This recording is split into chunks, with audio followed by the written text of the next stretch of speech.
हमारे पास जो है असिस्टेंट एग्रीकल्चर के एग्ज़ाम जो आज हुआ था उसका पेपर है और हम लोग जो है इस पेपर को डिस्कशन करेंगे। तो हम लोग जो है बिना समय गवाए शुरू करते हैं और इसको जल्दी जल्दी करेंगे और सारा क्वेश्चन रहने वाला है, यानी कि हम लोग जो है 150 क्वेश्चन को सॉल्व करेंगे। हमारा पहला प्रश्न कह रहा है कि कौन सी संधि भारत और नेपाल के बीच विशेष और अस्थायी संबंधों की आधारशिला है। ठीक है, तो ये जो है शांति और मैत्री संधि 1950 था और ये जो है मजबूत द्विपक्षीय संबंध स्थापित किया था। मजबूत द्विपक्षीय संबंध जो है स्थापित किया था। हमारा आंसर जो है बी हो जाएगा। अगला प्रश्न है, समुद्रगुप्त की उपलब्धियों की प्रशंसा करने वाली प्रयागप्रस्थी की रचना किसने की थी। तो प्रयागप्रस्थी की रचना जो है वह हरिसेन के द्वारा किया गया था। ठीक है, और प्रयागप्रस्थी को जो है इलाहाबाद स्तंभ अभिलेख भी कहा जाता है। इलाहाबाद स्तंभ शिलालेख भी कहा जाता है। ठीक, तो इसकी रचना हरिसेन ने किया था। तो हमारा आंसर 2 का बी हो जाएगा। अगला है, महापद्मनंद के बारे में निम्नलिखित में से कौन सा कथन सही है। हम लोगों को सही कथन चुनना है। उन्होंने नंद वंश की स्थापना की, बिल्कुल सही है। उन्होंने जो है 345 ईसा पूर्व में जो है उन्होंने नंद वंश की स्थापना की थी और अपनी आर्थिक शक्ति को दर्शाते हुए सिक्के जारी किए थे, ये सही है। उन्होंने केवल मगध क्षेत्र पर शासन किया, इसका विस्तार नहीं किया, ये गलत है। यूनानी स्रोत उनकी सेना को छोटी और सैन्य दृष्टि से महत्वहीन बताते, ये भी गलत है, क्योंकि उनकी सेना बहुत बड़ी बता दी गई थी। वे बौद्ध धर्म के महान संरक्षक थे, ये गलत है। वे बौद्ध धर्म के जो है महान संरक्षक नहीं थे। ठीक है, तो हमारा आंसर जो है ए हो जाएगा 3 का। अगला है, पुष्यमित्र शुंग द्वारा शासक के रूप में अपनी शक्ति स्थापित करने के लिए किए गए महत्वपूर्ण कार्यों में से क्या एक है। ठीक है, तो पुष्यमित्र शुंग जो है इसने बृहद्रथ की हत्या की थी। ठीक है, और बृहद्रथ जो है वो अंतिम मौर्य शासक था। ये जो है अंतिम मौर्य शासक था और इसके बाद जो है उन्होंने शुंग वंश की स्थापना की थी। इनकी जो सबसे खास बातें हैं ये है कि उन्होंने जो है 2 अश्वमेध यज्ञ कराए थे। 2 अश्वमेध यज्ञ उन्होंने कराए थे। ठीक है, इनको जो है बौद्ध धर्म का विरोधी बताया जाता है।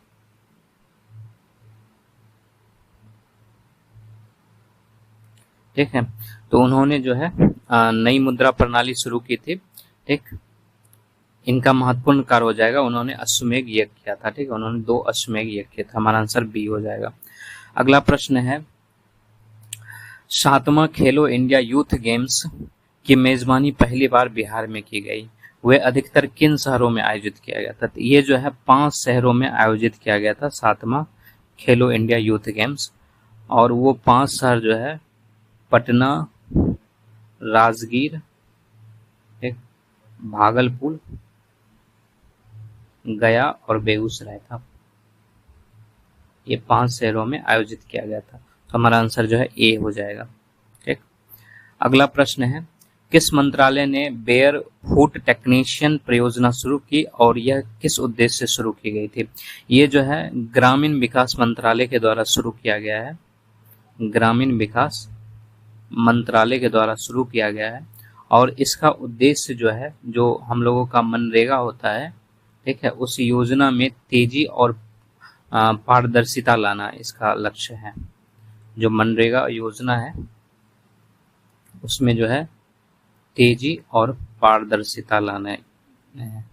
ठीक है, तो इसका आंसर हो जाएगा कंप्यूटर प्रशिक्षण नहीं होगा, यानी कि पंचायती राज तो नहीं होगा, शहरी विकास भी नहीं होगा। सी होगा, ग्रामीण विकास मंत्रालय के द्वारा शुरू किया गया और मनरेगा कार्य मापन के लिए जो है, ठीक है, इंजीनियरिंग कौशल से चयनित स्थानीय व्यक्ति को यानी पारदर्शिता लाने के लिए जो है ये सब किया जा रहा है। तो हमारा आंसर सी हो जाएगा इसका। अगला है, बिहार की आधिकारिक भाषा कौन सी है। बिहार की आधिकारिक भाषा हिंदी और उर्दू है।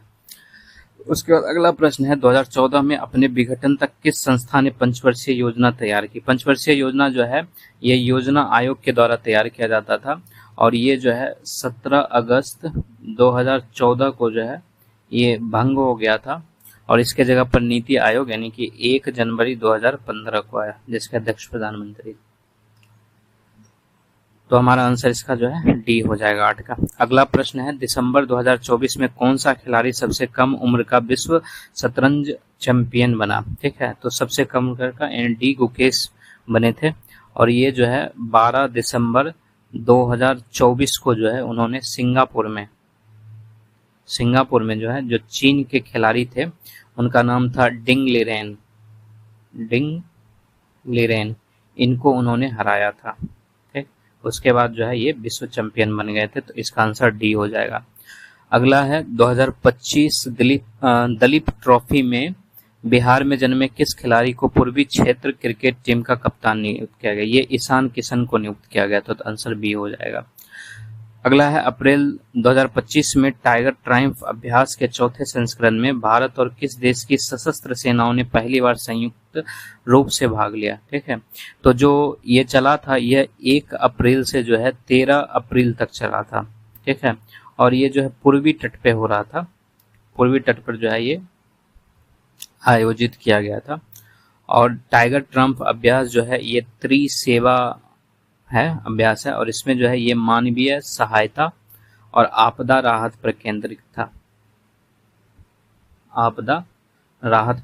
था, और ये जो है संयुक्त राज्य अमेरिका के साथ हुआ था। आंसर बी हो जाएगा।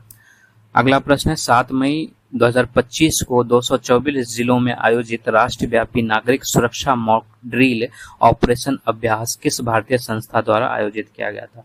तो ऑपरेशन अभ्यास जो है ये नागरिक सुरक्षा मॉक ड्रिल था, ये गृह मंत्रालय द्वारा जो है शुरू किया गया था, तो इसका आंसर सी हो जाएगा।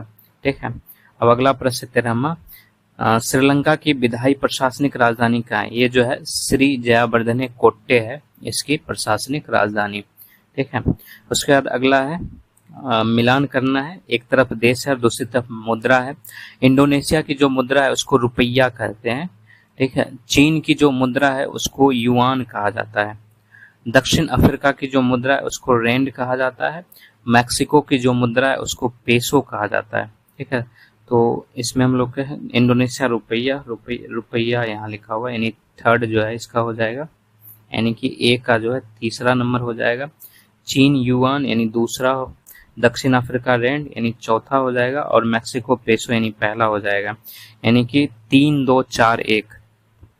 3-2-4-1 ये बी नंबर आंसर हो जाएगा इसका। अगला प्रश्न है, किस देश की अलग अलग 3 राजधानियां हैं? किस देश की 3 अलग अलग राजधानियां हैं जो क्रमशः राज्य के कार्यकारी, विधायिकी और न्यायिक केंद्र के रूप में कार्य करती है? ठीक है, तो ये जो है दक्षिण अफ्रीका है, इसकी जो है 3 राजधानी है। एक जो है प्रिटोरिया है। ठीक है, उसके अलावा एक राजधानी जो है इसका केप टाउन भी है। ठीक है, और एक राजधानी जो है इसका ब्लोमफेंटन है। ठीक है, तो दक्षिण अफ्रीका की 3 राजधानी है, तो आंसर बी हो जाएगा। उसका अगला है, इसरो द्वारा विकसित उस महिला मानव रूपी रोबोट का क्या नाम है? उसका रोबोट का नाम जो है बायोमित्रा रखा गया था। ठीक है, इसी को जो है गगनयान में भेजा भी जाएगा। ठीक है, तो बायोमित्रा है। अगला प्रश्न है, विधान परिषद के सदस्यों के कार्यकाल के बारे में बताइए। तो इसका कार्यकाल 6 वर्ष होता है और 2 वर्ष में जो है 1/3 सदस्य मतलब रिटायर हो जाते हैं, तो आंसर ए हो जाएगा इसका। अगला है, लोकपाल एवं लोकायुक्त अधिनियम, ठीक है, 2013 के अंतर्गत निम्नलिखित में से लोकपाल के चयन हेतु चयन समिति का भाग कौन नहीं होता है? ठीक है, तो जो लोकपाल और लोकायुक्त अधिनियम 2013 है, ठीक है, इसमें जो चयन समिति बनती है उसके अध्यक्ष जो है प्रधानमंत्री होते हैं। ठीक है, पीएम प्रधानमंत्री उसके अध्यक्ष होते हैं। इसके अलावा जो है इसमें सदस्य के तौर पर लोकसभा के अध्यक्ष शामिल होते हैं, लोकसभा अध्यक्ष शामिल होता है। इसके अलावा जो है इसमें विपक्ष का नेता भी शामिल होता है। ठीक है, विपक्ष का नेता भी शामिल होता है, यानी कि लोकसभा विपक्ष नेता जो है इसमें शामिल होता है। इसके अलावा जो है भारत का मुख्य न्यायाधीश भी इसमें शामिल होता है, भारत का मुख्य जो है न्यायाधीश भी इसमें शामिल होता है। ठीक है, तो ये चीजें हैं, तो इसका आंसर क्या हो जाएगा? भारत के ऊपर ये नहीं है इसका अंग, भारत के मुख्य न्यायाधीश ये है, लोकसभा के विपक्ष ये भी और भारत के प्रधान ये भी है, तो यानी आंसर जो है ए हो जाएगा, क्योंकि यहाँ पे नहीं वाला सिलेक्ट करना है। अगला बोल रहा है, भारतीय संविधान की 7वीं अनुसूची के अनुसार निम्नलिखित में से कौन सी सूचियां क्रमशः राज्य और समवर्ती विधायी शक्तियों को परिभाषित करती है। ठीक है, तो इसमें तीन सूची है, एक संघ सूची है, ठीक है, एक जो है राज्य सूची है और एक जो है समवर्ती सूची है। ठीक है, ये पहला है, ये दूसरा हो जाएगा, ये तीसरा है। ठीक है, तो राज्य और समवर्ती के लिए जो है दूसरा और तीसरा यानी कि सी नंबर आंसर हो जाएगा। अगला प्रश्न है, निम्नलिखित में से किस राज्य का एक अभियान है प्यार का पौधा। प्यार का पौधा जो है ये बिहार का अभियान है और ये जो है वैलेंटाइन डे यानी कि 14 फरवरी 2020 को जो है शुरू किया गया था। ठीक है, वैलेंटाइन डे के दिन जो है इसकी शुरुआत हुई, तो इसका आंसर जो है सी हो जाएगा। उसके बाद अगला प्रश्न है, संविधान सभा द्वारा भारत की प्रस्तावना की स्थिति को अपनाई गई, तो ये जो है 26 नवंबर 1949 को अपनाई गई थी। तो ठीक है, लागू हुआ था 26 जनवरी 1950 को।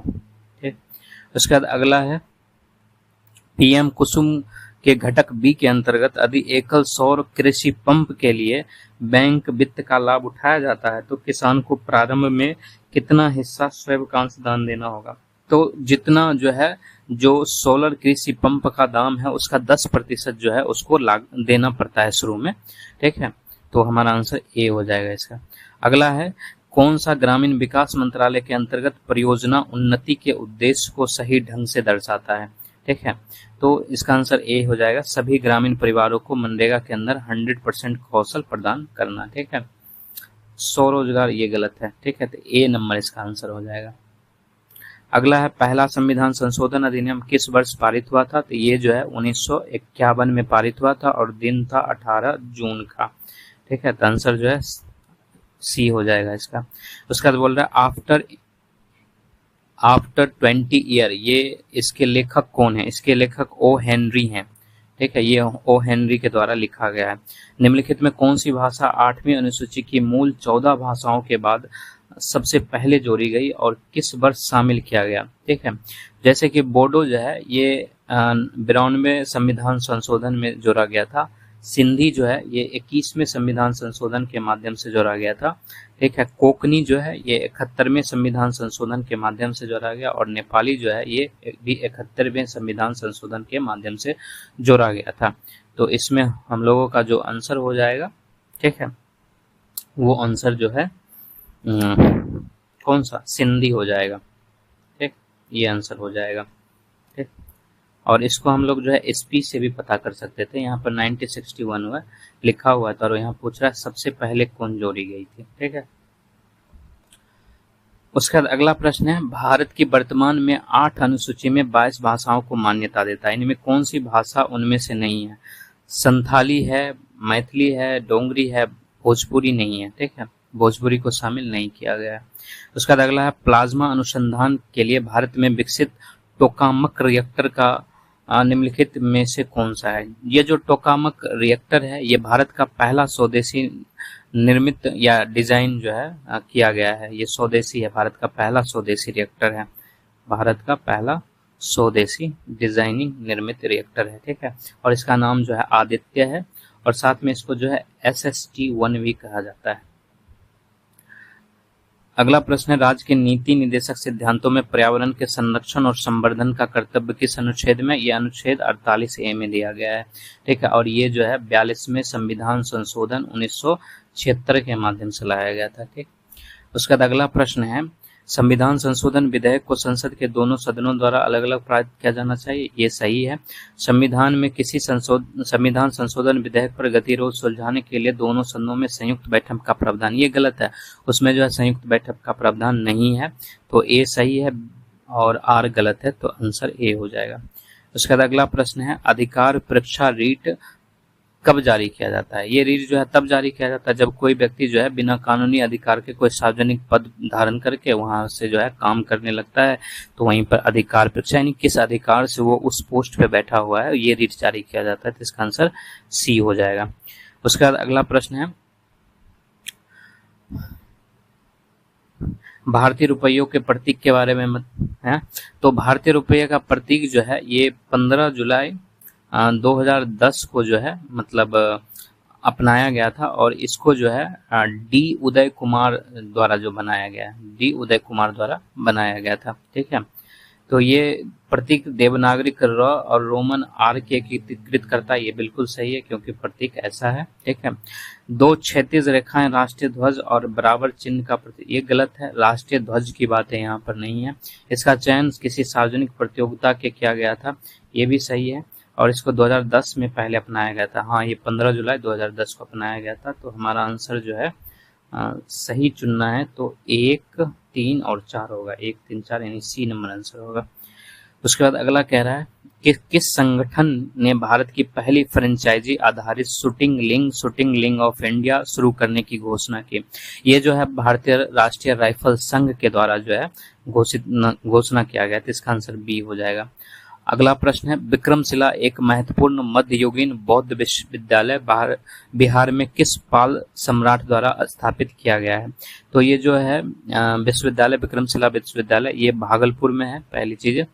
ठीक है, और ये जो है 8वीं सदी के अंत में, ठीक है, 8वीं सदी के अंत में और 9वीं सदी के जो है शुरुआत में ये बनाया गया था, और ये जो है धर्मपाल के द्वारा स्थापित किया गया था। ठीक, अगला प्रश्न है, बिहार को पहली बार किस वर्ष बंगाल प्रेसिडेंसी से अलग करके एक पृथक प्रांत बनाया गया? ठीक है, तो बंगाल प्रेसिडेंसी से इसको अलग किया गया था 22 मार्च, ठीक है, 1912 को। उस समय जो है बिहार जो है वो ओडिशा के साथ मिला हुआ था। ठीक है, और ये दोनों जो है मतलब मिला हुआ एक ही था, ये दोनों बंगाल से अलग हो गया था। 1912 यानी ए आंसर हो जाएगा। अगला प्रश्न है, बारानाजा नामक पारंपरिक मिश्रित फसल प्रणाली जिसमें 12 विभिन्न फसलों की एक साथ खेती शामिल है, किस भारतीय राज्य में प्रचलित है? ये जो है उत्तराखंड में प्रचलित है। उत्तराखंड में एक जगह है जिसका नाम है गढ़वाली। ठीक है, और ये जो गढ़वाली क्षेत्र है ये जो है ग्रामीण क्षेत्र है, और यहाँ पर जो है बारानाचा नामक पारंपरिक मिश्रित खेती की जाती है, जिसमें जो है अनाज भी उगाया जाता है, अनाज के साथ साथ दाल, सब्जी। ठीक है, इसके अलावा मतलब जो लता वाली सब्जी होती है या जड़ वाला जो कंदमूल होता है, ये सारा एक साथ मिला के उगाया जाता है, इसलिए हमारा आंसर उत्तराखंड ए हो जाएगा। ठीक है, अगला प्रश्न है, ग्राम सभा के लिए निम्नलिखित में कौन सा कथन गलत है? यह पंचायती राज व्यवस्था में एकमात्र अस्थायी इकाई है, ये तो सही है। इसका गठन 5, ये भी सही है। इसका प्रतिनिधि निर्वाचित, ये गलत है, इसका प्रतिनिधि निर्वाचित होते हैं। ठीक है, तो हमको गलत चुनना है, सी आंसर हो जाएगा। और इसका शक्ति और कार्य जो राज्य विधानमंडल द्वारा ही निर्धारित किया जाता है, तो ये भी सही है। ठीक है, तो 37 का सी हो जाएगा। उसका बाद अगला प्रश्न है, 38 में निम्नलिखित में से कौन सा भारतीय संघीय व्यवस्था की विशिष्ट विशेषता नहीं है? ठीक है, संघ और राज्यों के बीच में विधायी शक्तियों का विभाजन बिल्कुल है यहाँ पर। स्वतंत्र न्यायपालिका ये भी है। दोहरी नागरिकता ये नहीं है। ठीक है, संविधान की सर्वोच्चता भी है, तो हमारा आंसर सी हो जाएगा। अगला पूछ रहा है, भारतीय रिजर्व बैंक ने अपनी मौद्रिक नीति समिति बैठक के दौरान अप्रैल 2015 में क्या रेपो दर निर्धारित किया था? पहले देखो रेपो दर जो है वो 6.25% था, जिसको घटा के उन्होंने जो है 6% पे ला दिया। ठीक है, तो हमारा आंसर जो है सी हो जाएगा। उसके बाद अगला प्रश्न है, विश्व दिव्य श्राव्य एवं मनोरंजन शिखर सम्मेलन वेव्स 1 से 4 मई 2025 तक आयोजित किया गया। ये बिल्कुल सही है, ये आयोजित किया गया था। ठीक है, और ये आयोजन नई दिल्ली के भारत मंडप कन्वेंशन, ये गलत है। ठीक है, ये यहाँ नहीं हुआ था। ठीक, इसका आंसर जो है पहला सही दूसरा गलत है, तो यानी डी आंसर हो जाएगा।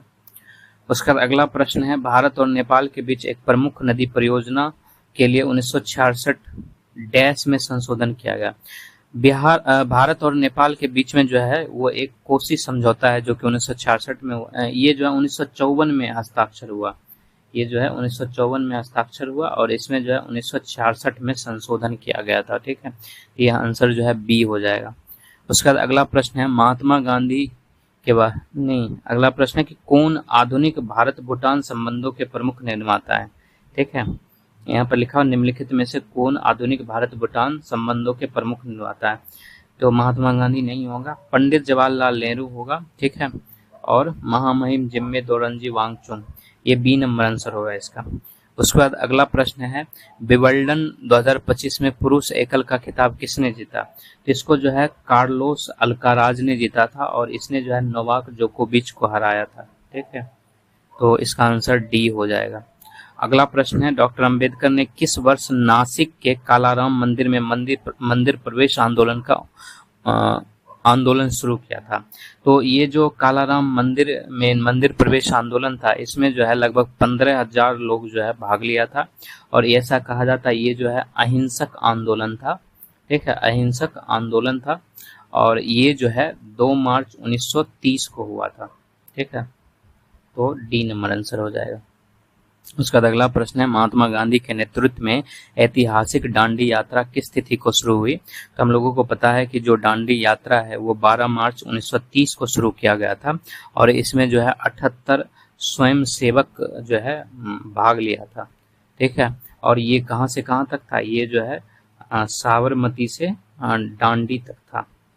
ठीक है, दांडी तक था यात्रा। ठीक है, तो इसका आंसर ए हो जाएगा।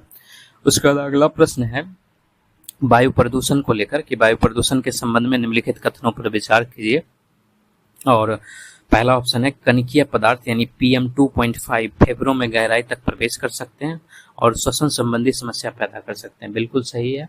ठीक है, इसके बाद बोल रहा है, कार्बन मोनोऑक्साइड एक रंगहीन गंधहीन गैस है जो रक्त की ऑक्सीजन वहन क्षमता को कम करती है। ये भी सही है, क्योंकि कार्बन मोनोऑक्साइड जो है उसमें कोई कलर नहीं होता है, कोई गंध नहीं होता है।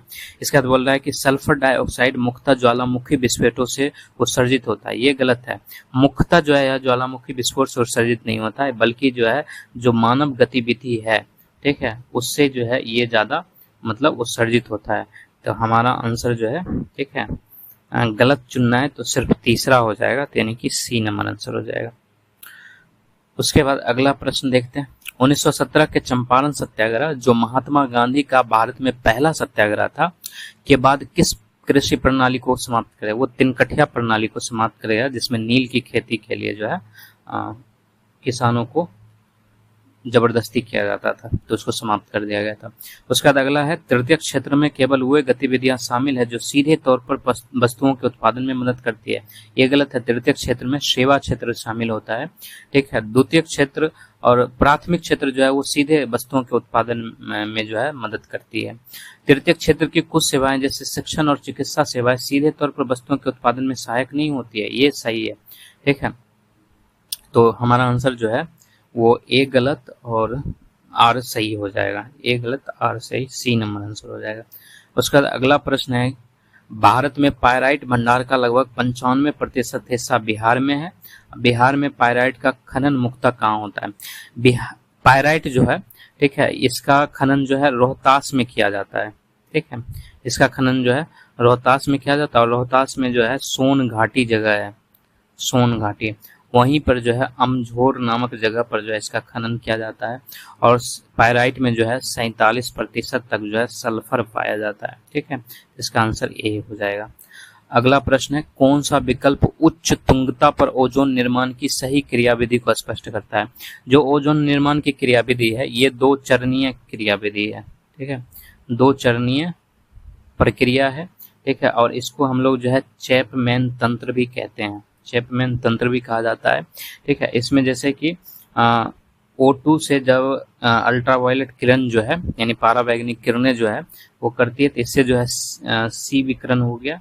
ठीक है, और फिर इससे जो है 2 ऑक्सीजन आ जाएगा, फिर यही 2 ऑक्सीजन एक नए ऑक्सीजन के साथ मिलता है। ठीक है, तो वहां पर जो है ये O3 का निर्माण करता है अगले चरण में।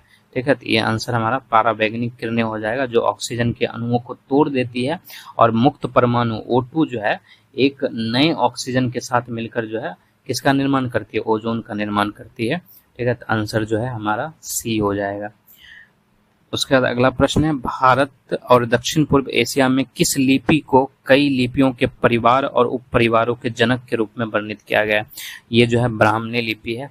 ठीक है, अगला प्रश्न है, भारत के राष्ट्रपति द्वारा 2016 में जारी की गई पुस्तक सिटीजन एंड सोसाइटी किस संवैधानिक प्राधिकारी द्वारा लिखा गया था? ये लिखा गया है, ठीक है, क्योंकि जारीकर्ता जो है वो प्रणब मुखर्जी थे, ये राष्ट्रपति थे, प्रणब मुखर्जी ने जारी किया था, लेकिन लिखा जो है मोहम्मद हामिद अंसारी ने था इसको। ठीक है, तो इसका आंसर लिखा है तो ए हो जाएगा।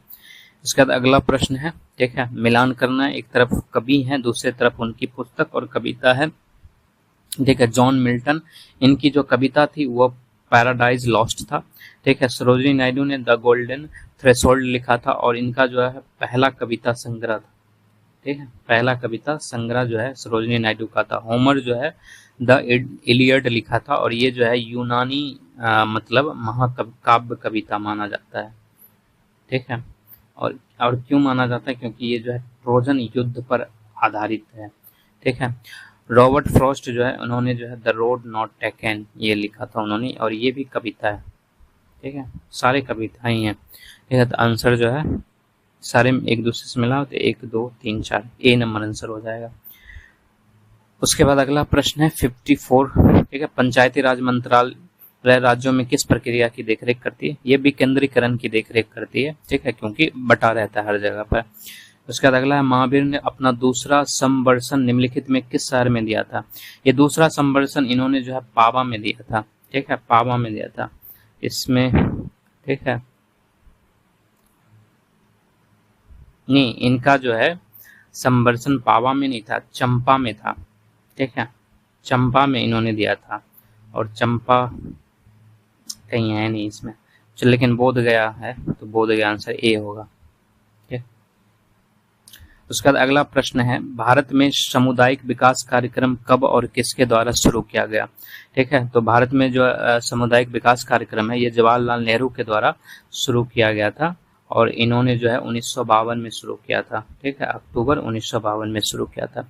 उसके बाद इसलिए इसका आंसर डी हो जाएगा। अगला प्रश्न है 1993 में 73वें और 74वें संशोधन के बाद भारत ने किस प्रकार की संघीय संरचना लागू की थी? ये पंचायती राज त्रिस्तरीय संरचना लागू की थी। उसके बाद अगला है शांति स्वरूप भटनागर पुरस्कार किसके सम्मान में दिया जाता है? शांति स्वरूप जो है यानी डॉक्टर शांति स्वरूप भटनागर जो है ये वैज्ञानिक थे, ठीक है, तो इन्हीं के उपलक्ष्य में दिया जाता है, तो ये वैज्ञानिक अनुसंधान के लिए दिया जाता है। उसके बाद अगला प्रश्न है जवाहरलाल नेहरू राष्ट्रीय सौर मिशन सोलर इंडिया कब शुरू किया था? तो उन्होंने जो है सोलर इंडिया 11 जनवरी 2010 को शुरू किया था, तो डी आंसर हो जाएगा। अगला प्रश्न है कृत्रिम तंत्रिका नेटवर्क के साथ मशीन लर्निंग को सक्षम करने वाली मूलभूत खोजों और आविष्कारों के लिए 2024 का भौतिक नोबेल पुरस्कार किसे गया? 2024 का जो भौतिक का नोबेल पुरस्कार था ये जो है जॉन जे हॉपफील्ड और जेफरी हिटन को दिया गया था, तो यानी आंसर डी हो जाएगा। इसके बाद अगला प्रश्न है चंद्रयान 3 मिशन के लिए किस प्रक्षेपण यान का उपयोग किया? इसके लिए जो है LV-M3M4 का उपयोग किया गया था, तो आंसर बी हो जाएगा। उसके बाद अगला प्रश्न है 1976 में राष्ट्र के प्रति उनकी असाधारण सेवा के लिए मरणोपरांत भारत रत्न से किन्हें सम्मानित किया गया था? ये जो है कुमार स्वामी कामराज को किया गया था। इनको जो है दक्षिण का गांधी भी कहा जाता है, इनको जो है दक्षिण का गांधी भी कहा जाता है। ये जो है कांग्रेस के प्रमुख नेता थे, कांग्रेस के जो है ये प्रमुख नेता थे, ठीक है, इसलिए 62 का डी आंसर हो जाएगा। उसका अगला प्रश्न है 21 जून 2025 को 11वें अंतर्राष्ट्रीय योग दिवस के में कितने देशों ने भाग लिया था? ठीक है, ये जो है विशाखापत्तनम में मतलब आयोजित हुआ था, और इसमें जो है 2 गिनीज वर्ल्ड रिकॉर्ड भी बने थे, ठीक, वर्ल्ड रिकॉर्ड भी बना था, और इसमें जो है लगभग 191 देशों ने भाग लिया था, इसलिए आंसर डी हो जाएगा। इसके बाद अगला है बिहार का आधिकारिक राज पक्षी कौन है? तो ये जो है गौरैया है, ठीक है, जिसको हाउस स्पैरो भी कहा जाता है, ठीक है, तो आंसर हम लोगों का गौरैया हो जाएगा या हाउस स्पैरो हो जाएगा। और विश्व गौरैया दिवस कब मनाया जाता है? ठीक है, विश्व गौरैया दिवस जो है ये 20 मार्च को मनाया जाता है, ठीक, इसलिए इसका आंसर 64 का डी हो जाएगा। अगला है भारत का पहला राष्ट्रीय अंतरिक्ष दिवस 23 अगस्त 2024 को किस ऐतिहासिक उपलब्धि के उपलक्ष्य में मनाया जाता है? ठीक है, तो इस दिन जो है चंद्रयान जो है वो दक्षिणी ध्रुव पर जो है सफल लैंडिंग किया था।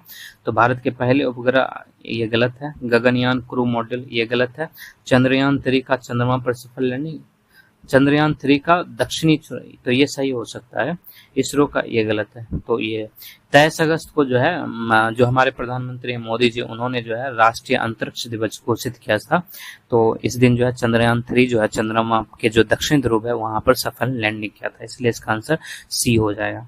अगला प्रश्न है फरवरी 2025 में प्रधानमंत्री मोदी ने फ्रांस के राष्ट्रपति के साथ किस शिखर सम्मेलन की सह अध्यक्षता की?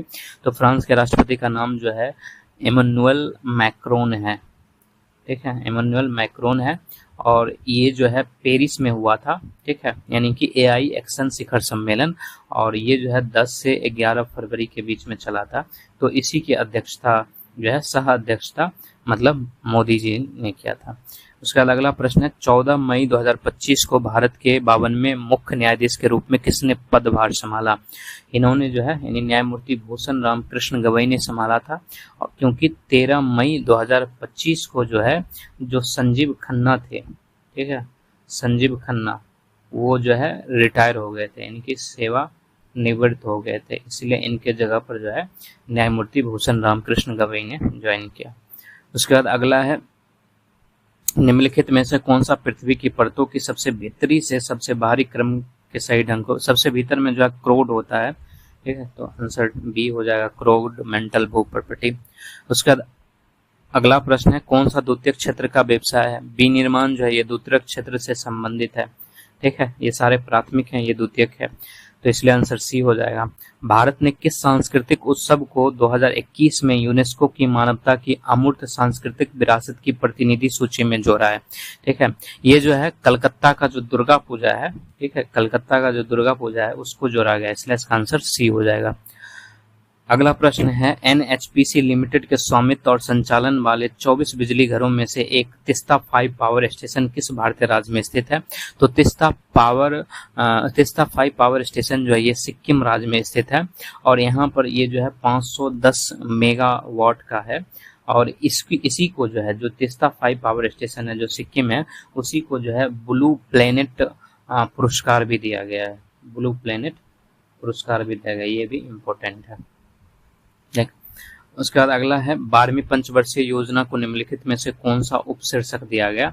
तो ये जो है तेज, अधिक समावेशी और सतत विकास था, यानी बी नंबर आंसर था, जो कि 2012 से 17 के बीच में लाया गया था। बिहार की सीमा कितने राज्यों से लगती है? बिहार की सीमा जो है 3 राज्य और 1 नेपाल से लगता है, ठीक है, तो 3 राज्य से लगता है, और इसमें एक जो है यूपी है, उत्तर प्रदेश, एक जो है झारखंड है, और एक जो है वेस्ट बंगाल है, ठीक है, यानी पश्चिम बंगाल से लगता है, ठीक, तो 3 से लगता है, इसलिए आंसर बी हो जाएगा। उसके बाद अगला है 100 बिना अवज्ञा आंदोलन के दौरान देशभक्ति को बढ़ावा देने के लिए कांग्रेस द्वारा पटना में कौन सा द्विभाषी साप्ताहिक प्रकाशित किया गया और बाद में अंग्रेजों ने इसे दबा दिया? ठीक है, ये जो है बिहार सत्याग्रह समाचार जो है प्रकाशित किया गया था, ठीक है। एक चीज और आता है द मदरलैंड, ठीक है, द मदरलैंड, ठीक है, ये जो है मजरुल हक के द्वारा जो है वहां पर प्रकाशित किया जाता था। इसका आंसर जो है बिहार सत्याग्रह समाचार यानी ए हो जाएगा। अगला प्रश्न है 28 नवंबर 1940 को पटना में व्यक्तिगत सत्याग्रह किसने शुरू किया? ठीक है, तो ये शुरू जो है डॉक्टर श्री कृष्ण सिन्हा ने किया था, श्री कृष्ण सिन्हा ने किया था, जिसने युद्ध विरोधी नागरिक प्रतिरोध में बिहार की भागीदारी को चिन्हित किया था, तो इसलिए इसका आंसर बी हो जाएगा। अगला पूछ रहा है K2Cr2O7, इसको जो है इसको कहा जाता है पोटेशियम डाइक्रोमेट, ठीक है, इसको पोटेशियम डाइक्रोमेट कहा जाता है।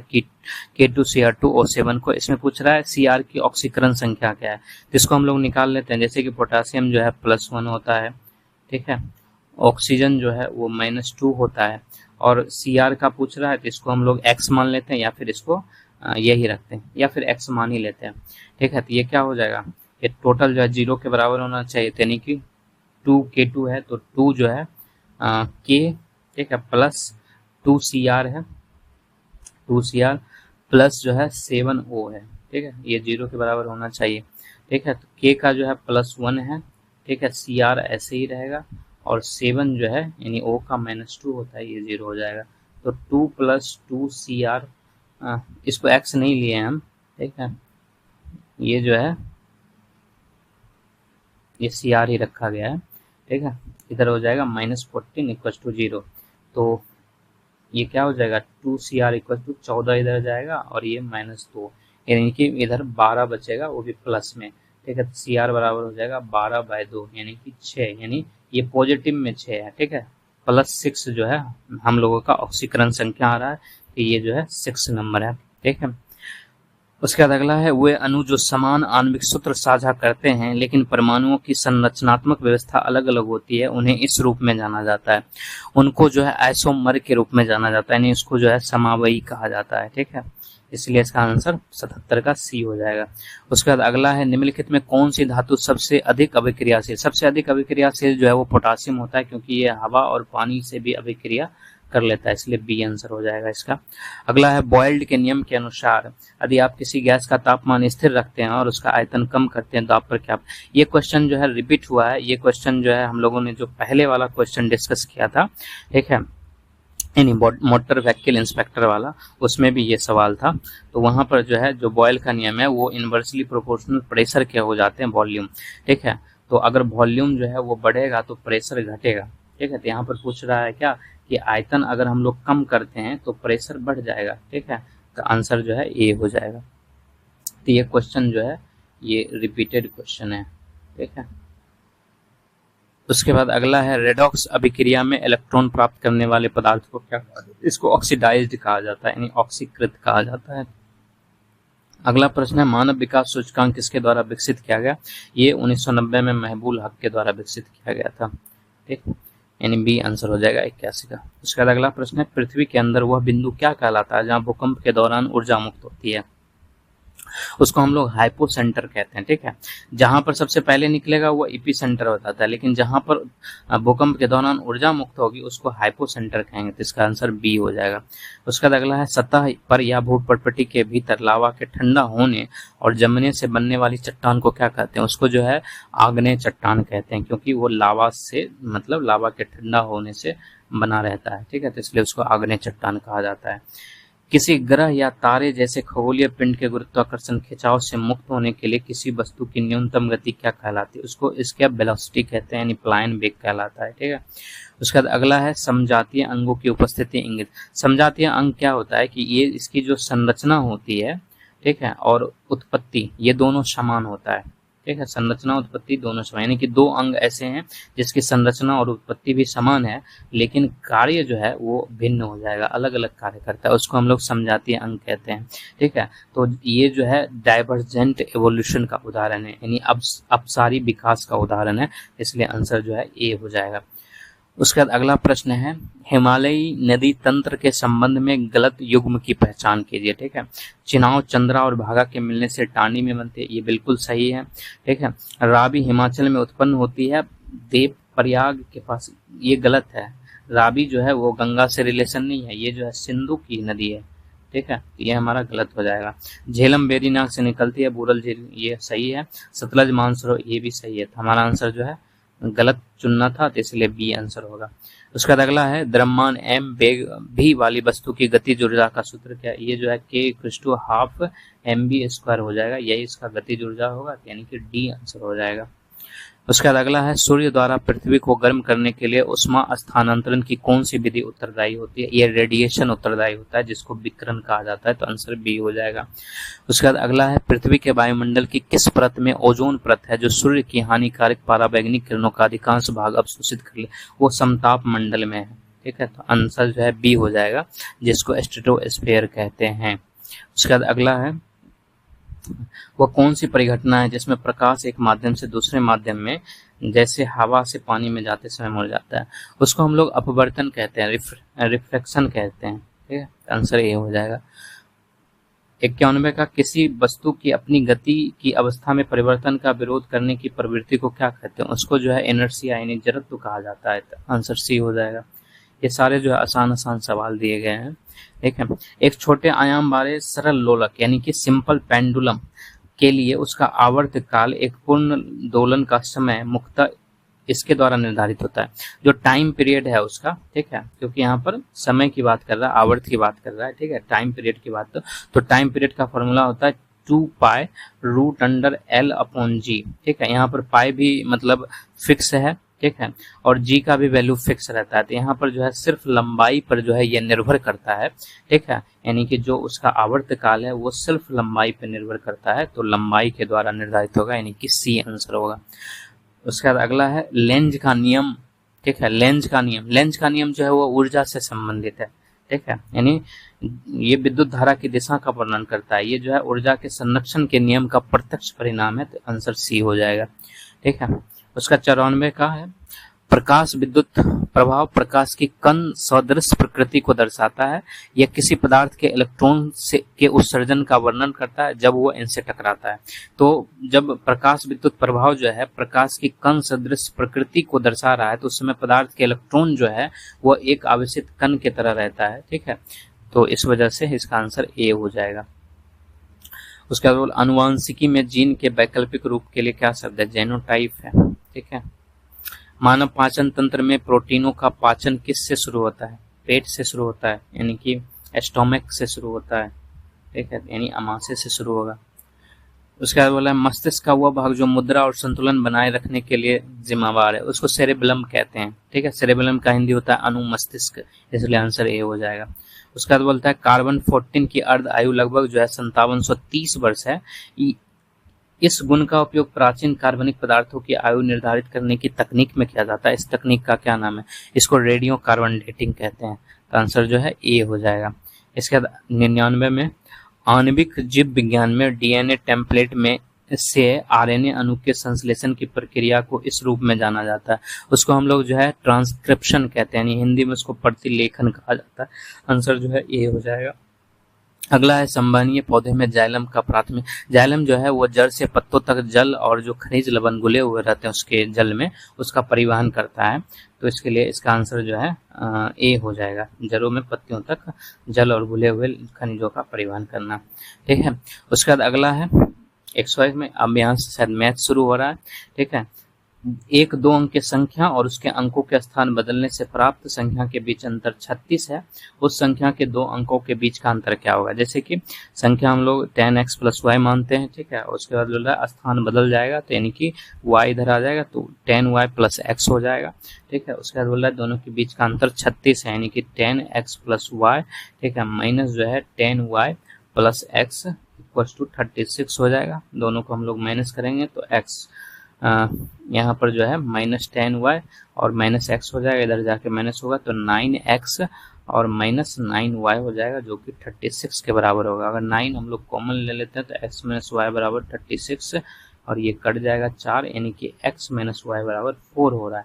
और हम लोग से यही पूछ रहा है कि 2 अंकों के बीच का अंतर यानी डिफरेंस कितना है, तो उस दोनों के बीच के अंकों का अंतर 4 है, तो आंसर डी हो जाएगा, ठीक है।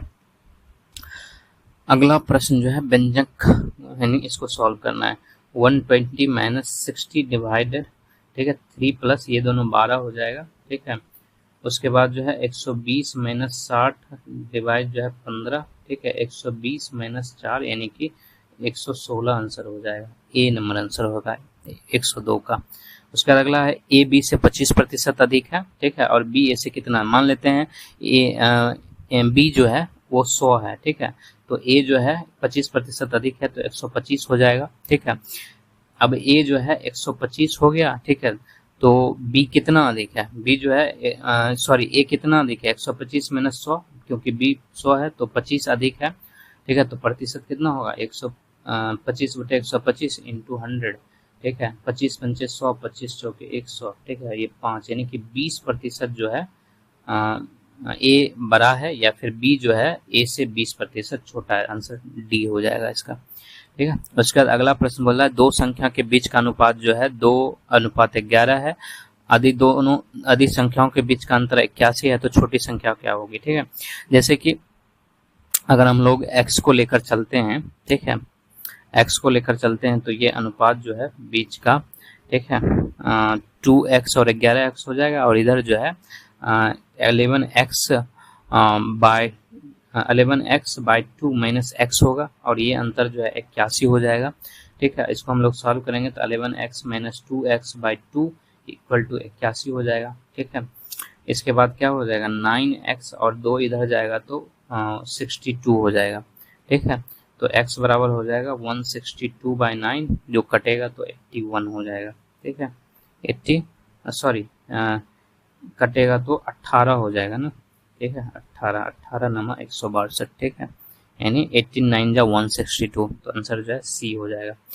उसके बाद अगला प्रश्न है यदि 2 संख्या का योगफल 14 है और उसका अंतर 10 है तो दोनों संख्या का गुणनफल कितना है? तो 2 संख्या का योगफल यानी कि x + y 14 हो गया, और x - y जो है अंतर 10 है, ठीक है। इसको सॉल्व करते हैं, y कट जाएगा, 2x = जो है 24 हो जाएगा, x बराबर जो है 24/2 यानी कि 12 हो जाएगा। ठीक है, 12 हो जाएगा। अब पूछ रहा है क्या कि दो संख्या का गुणनफल ज्ञात करें। ठीक है, तो y कितना हो जाएगा, x प्लस वाई जो है 14 है और x 12 है, तो y कितना हो जाएगा, y जो है 14 माइनस 12 यानी 2 हो जाएगा और दोनों संख्या का गुणनफल 12 गुना 2 यानी कि 24 हो जाएगा हमारा आंसर। 24 जो है वो सी में है। ठीक है, 105 का सी हो जाएगा। उसके बाद जो है अगला प्रश्न है, निम्नलिखित में से कौन सी संख्या कभी भी 3 क्रमागत विषम संख्याओं का औसत नहीं हो सकती। जब हम लोग 3 क्रमागत विषम संख्या निकालते हैं तो कैसे निकालते हैं, एक जो है n-2 मान लेते हैं, फिर एक n मान लेते हैं और एक जो है n+2 मान लेते हैं और एवरेज बोल रहा है यानी औसत बोल रहा है, तो 3 संख्या 3 से डिवाइड करेंगे, इसको हम लोग जोड़ेंगे, 2 यहाँ से कट जाएगा यानी कि 3n/3 हो जाएगा, 3 कट जाएगा यानी n हो जाएगा। ठीक है, n हो जाएगा। ठीक है, यानी कि सीधी सी बात 3 से विभाज्य हो रहा है वो। ठीक है, अब जैसे कि 5 जो है ये ऑड है। ठीक है, और 7 भी ऑड है। ठीक है, 3 भी ऑड है, लेकिन 6 जो है इवेन है। ठीक है, तो 6 कभी नहीं हो सकता है क्योंकि n जो है ये ऑड आया है हम लोगों का। अगर हम लोग का 2n रहता तो यहाँ पर इवेन रहता, जो कि 2n हम लोगों का नहीं आया है, तो इसलिए जो है बोल रहा है कौन नहीं हो सकता, तो 6 जो है कभी नहीं हो सकता, इसलिए आंसर सी हो जाएगा। अगला प्रश्न है, बोल रहा है कि 80 का y प्रतिशत का x प्रतिशत 900 के 25% के समान है। ठीक है, तो 900 का जो है 25% कितना हो जाएगा, 900 का 25% जो है ये 225 हो जाएगा। ठीक है, 9 4 18 4 22 225 हो जाएगा। और बोल रहा है 80 का y प्रतिशत। ठीक है, फिर उसका बोल रहा है x प्रतिशत जो है ये 225 के समान है। ठीक है, ये 20 चौके 20 पंचे। ठीक है, ये और ये 25 यहाँ कट जाएगा, यानी कि एक्स वाई बराबर जो है 125 मल्टीप्लाई 25 इंटू 5 हो जाएगा। ठीक है, यानी कि 125 मल्टीप्लाई 125 हो जाएगा और इसको जब हम लोग मल्टीप्लाई करेंगे तो हो जाएगा हमारा इधर 125 और फिर उधर 22 6 28 यानी कि 28,125 हो जाएगा। तो 34,000 ये गलत है, ये भी गलत है, यानी डी नंबर आंसर होगा। ठीक है, 28,125। उसका अगला प्रश्न है, एक गांव की जनसंख्या जो है 25,000 है। ठीक है, और इसका 5वां हिस्सा जो है महिला है। ठीक है, 25,000 है जनसंख्या, इसका 5वां हिस्सा महिला है, यानी कि 5,000 जो है ये वुमेन है। ठीक है, उसके बाद बोल रहा है शेष पुरुष हैं। ठीक है, यानी कि 20,000 जो है वो मेल हैं, पुरुष हैं। ठीक है, उसके बाद बोल रहा है कि 5% पुरुष और 40% महिलाएं अशिक्षित हैं। ठीक है, तो 5% पुरुष इसका निकाल लें। ठीक है, तो ये लगभग जो है यानी 2020 कट जाएगा। ठीक है, तो ये लगभग आ जाएगा 1,000। ठीक है, 1,000 पुरुष जो है वो अशिक्षित है और यहाँ पर जो है 40% महिलाएं जो है ये अशिक्षित है, तो ये हो जाएगा 2020 कट जाएगा, तो ये लगभग 2,000 हो जाएगा। ठीक है, 2,000 हो जाएगा। ठीक, तो अब जो है उसके बाद पूछ रहा है कुल जनसंख्या का कितना प्रतिशत जो है शिक्षित है। ये दोनों जो है अशिक्षित है, तो टोटल अशिक्षित कितना हो जाएगा, 2,000 प्लस 1,000 यानी कि 3,000 जो है ये अशिक्षित हो गया। 3,000 जो है ये अशिक्षित हो गया। टोटल जो है 25,000 जनसंख्या है, उसमें 3,000 माइनस कर देंगे, तो यानी कि 19 ये जो है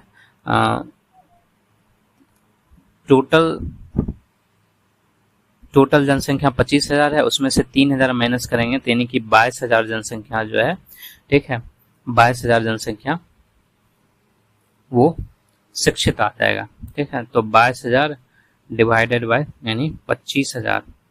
ठीक है, मल्टीप्लाई 100, 3 0 3 0 कट गया, 25 चौके यानी कि 88% जो है। ठीक है, जनसंख्या शिक्षित है, यानी ये आंसर हो जाएगा। ठीक, अगला प्रश्न है 3 इंटू 0.3 इंटू 0. इसको जब हम लोग ऐसे मल्टीप्लाई करते हैं, ठीक, तो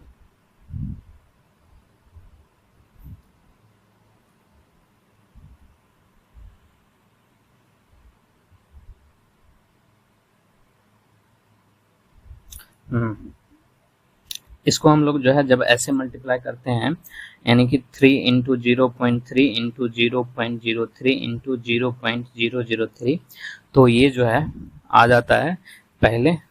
ठीक है, कितने 1 2 3।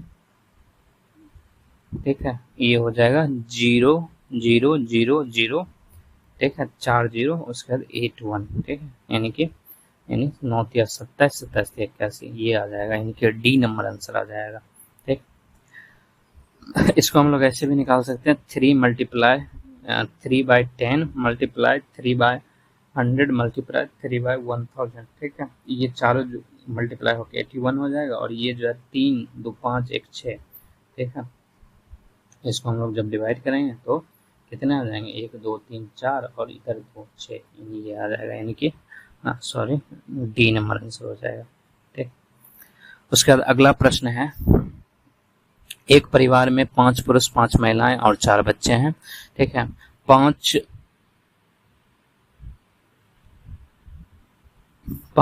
पुरुष की औसत आयु जो है 40 वर्ष है, यानी कि कुल आयु जो है वो 200 वर्ष हो जाएगी। 5 महिलाओं की औसत आयु जो है 39 वर्ष है, यानी कि 195 वर्ष जो है इसकी कुल आयु हो जाएगी। और 4 बच्चों की औसत आयु जो है 15 वर्ष है, तो ये 60 वर्ष हो जाएगा। ठीक है, तो बोल रहा है पूरे परिवार की औसत आयु क्या है, तो तीनों को हम लोग जोड़ लेते हैं। ठीक है, तो यानी कि 200 प्लस 195 प्लस 60, यानी कि ये जो है 455 हो जाएगा। ठीक है, और 455 कितने लोग थे, 5 5 4। ठीक है, यानी कि 14 आदमी था। ठीक है, तो इसको 14 से हम लोग डिवाइड करेंगे तो ये जो है डेसिबल में आएगा, 14 तिया 42, यानी कि 14 3 42 हो जाएगा, और 3 5 यानी कि 28 और 5। ठीक है, यानी कि सी नंबर आंसर होगा। उसके बाद अगला है, एक सोफा सेट जो है 10,000 रुपये में खरीदा गया, इसका मूल्य जो है 10% प्रति दर से ह्रासित हो रहा है। 2 वर्ष बाद इसका मूल्य ज्ञात कीजिए। अब जैसे कि 10,000 रुपये में खरीदा गया है, पहले साल भी जो है 10% का ह्रास हुआ होगा। ठीक है, तो ये जो है 1,000 रुपये का मतलब ह्रास हो गया, तो बचा 9,000 में। अब फिर 9,000 भी जो है 10% ह्रास हो जाएगा, तो ये जो है 900 रुपये बचेगा, यानी कि 9,000 माइनस 900 कितना हो जाएगा, ये हो जाएगा 8100 रुपये। ठीक है, आंसर हमारा ये नहीं है, ये नहीं है। ठीक है, ये हो जाएगा, ए नंबर आंसर हो जाएगा। उसके बाद अगला प्रश्न है 112 नंबर, एक व्यक्ति ने y वर्षों के लिए 10% प्रति वर्ष साधारण ब्याज पर x रुपए का निवेश किया, यानी कि मूलधन x है, इसका दर जो है 10% है, और टाइम जो है y वर्षों के लिए। ठीक है, उसके बाद बोलता है यदि 2y वर्षों के बाद ब्याज जो है xy हो जाए। ठीक है, जैसे कि ब्याज जो है xy हो गया। ठीक है, तो सिंपल इंटरेस्ट क्या होता है, मूलधन गुना दर इंटू समय। समय 2y कह रहा है बाय 100। ठीक है, इसी को सॉल्व कर लेते हैं। ये 10 हो गया। ठीक है, ये 5 हो गया, तो 4x इक्वल टू जो है y/5 हो जाएगा। ठीक है, तो y इक्वल टू कितना, यहाँ पे x भी तो है, xy हो जाएगा, xy/5 इक्वल टू 4y हो जाएगा, तो xy बराबर जो है 20 हो जाएगा। ठीक है, 20x x कर जाएगा, तो y बराबर 20 हो जाएगा। ठीक है, तो आंसर जो है हम लोगों का 20 हो जाएगा। ठीक,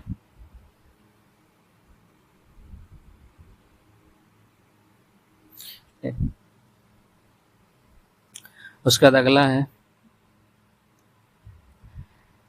इसको सॉल्व करना है। ठीक है, इसको कैसे सॉल्व, जैसे कि 0.00243 है। ठीक है, इसका हम लोग डेसिमल हटा दें तो इसमें 2 2 4 1 5 आ जाएगा, 2 2 4। ठीक है,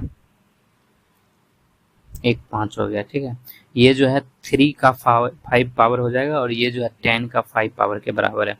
उसके बाद ये देखते हैं 0.0256 है, इसका डेसिमल हटेगा तो 4 0 आएगा। ये जो है 4 का पावर 4 है, और ये 10 का पावर 4 है, इसको हम लोग लिख सकते हैं।